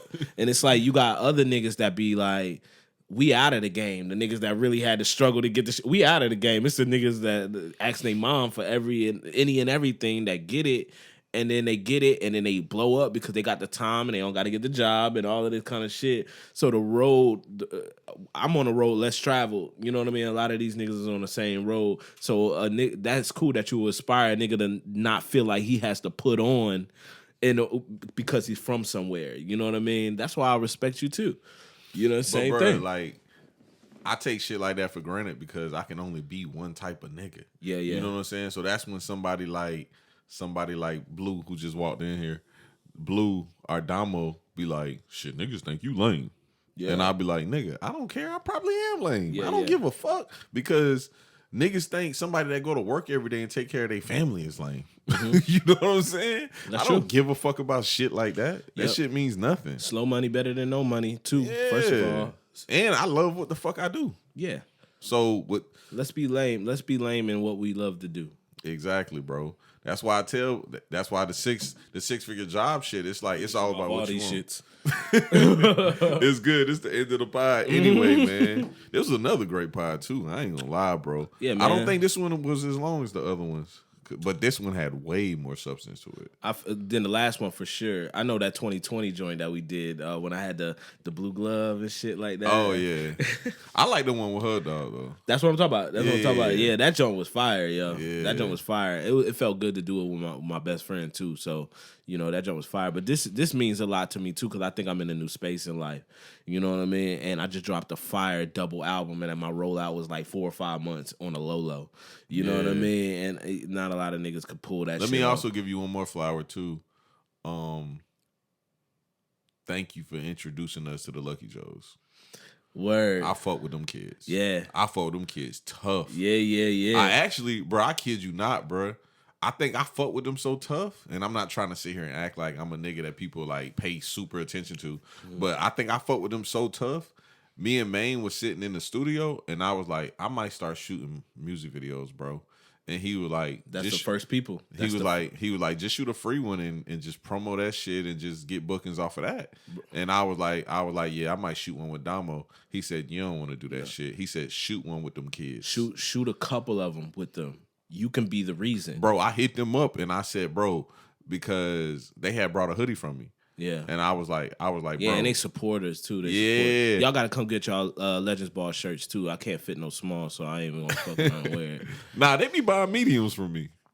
Well, this is probably like a year ago, so they probably a little smaller. Nah. But that's like the baby Trues too. Well, yeah, like bro, like I seen this nigga when the he was baby still one. What's the baby one name? Joe. Yeah, Joe. Joe know everything I be bro, on. He's like the baby Trues. Yeah. I fuck with that. That nigga be online talking about his skin glowing and shit. I said, this some Trues type. This some earthy nigga shit. Yeah. I said, I know this young nigga getting some earthy pussy. I can't wait till that nigga, get out of that country and start coming down to the city, man. I think that's the only thing that they really missing. They missing that community love. They're not seen enough. You know what I mean? So I can't wait for that. But they know every show I got, whether they can do it or not, I'm always hitting them up like, yo, you know what I mean? Because I always want them to know that they got a place with me. You know what I mean? They music is different, too. That is mad different. It's mad different. It reminds me of just being completely free. You know what I mean? Free from what niggas would say and all of that shit. But they disposition in the city, location-wise, is the reason why their music sounds so different. They don't got to be influenced by me or you too heavy. They can see us online, but they don't got to be around certain niggas and all of that kind of shit. They ducked off on some Kanye Wyoming shit. You know what I mean? So that's very important. I'm kind of jealous of young niggas like that, though. Because I wasn't that mature at that age? I was, so I understand it. See, I wasn't, bro. Like, Yeah. I ain't gonna lie.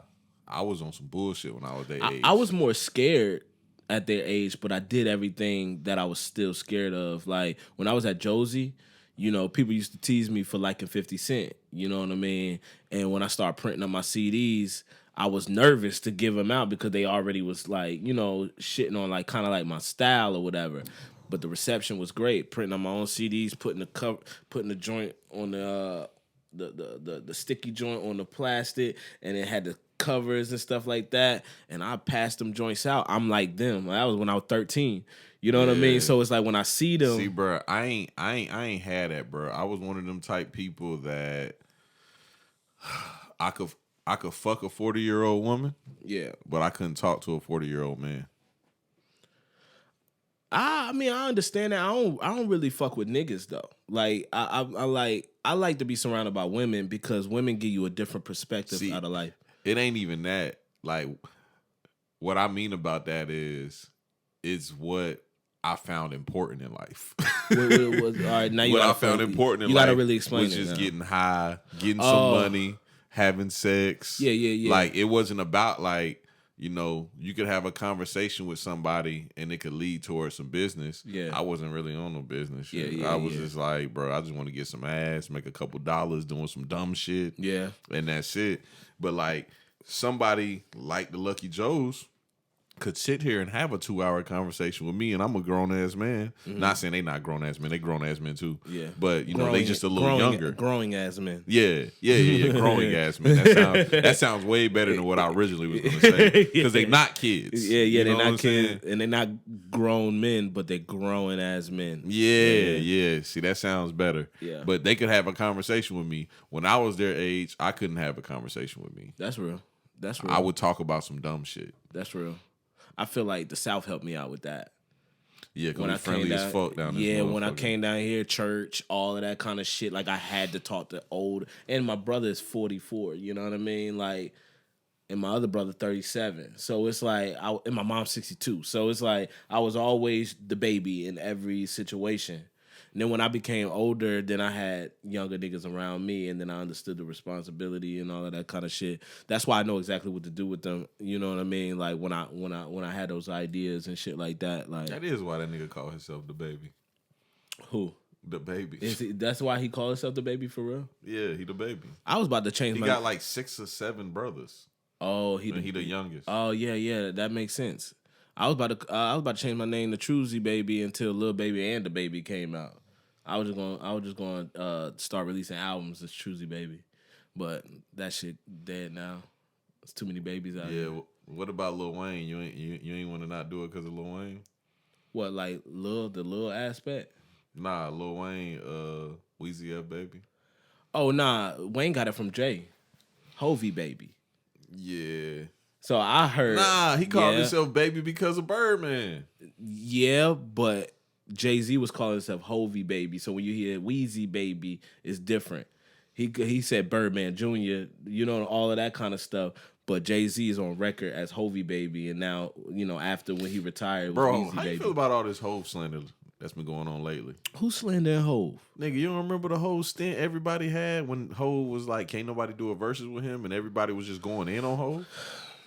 I don't trust I don't trust this city. Quiet some bullshit too. Keep going.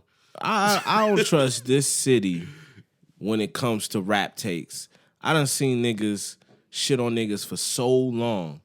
And that's why I said Augusta been in the metaverse. Because it's like Eminem will drop an album and then y'all want to go listen to Eminem's album now and call it trash. But none of y'all niggas was talking about Eminem 7, 8, 9 years ago. Nobody. And it's like, it's just cool to have an opinion so hard that, of course, you will shit on Jay for saying that. But like, it's the same. It's my same disposition with the city. Like, you know what I mean? Like, my body of work speaks for itself. Lyrics, I got mixtapes. You know what I mean? All of this kind of stuff. And then like, but niggas will say somebody else is doper and they don't have nothing. Correct. So it's like, so what we talking about? But that's like that metaverse shit. It's like, it's likes, it's comments, and all of that shit. But when I have a kid, I bet you I'll be the best rapper then. Nah, just playing. Hey, In closing for the podcast too, Yeah. it's funny that you just said that because You got a baby on the way? nah, fuck no. All right. Fuck no. No babies for Slim, and Slim is never getting married. Damn. I'm not gonna say I'm never having kids, but Yeah. I'm never getting married. That makes sense.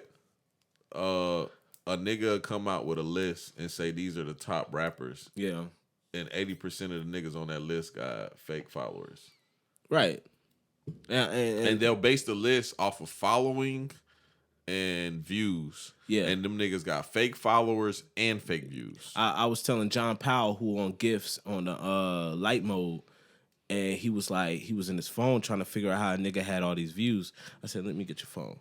And I went and I said, you see this? Click on the comments on Click the on video, the comments. on the I views. done seen niggas, and I ain't gonna say their names, but I know niggas in the city that got 200 likes on a picture with 0 comments, and I've never seen that day in my life. I don't even know how that shit is possible.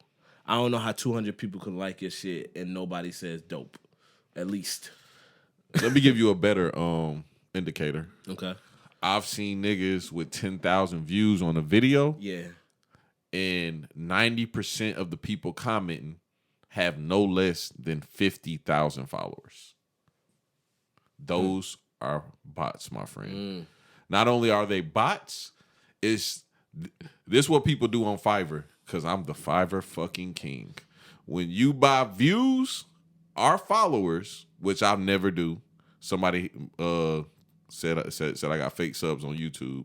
I ain't gonna lie. If you do a podcast for 3 years and you never miss a Tuesday, you should at least have 500 subscribers.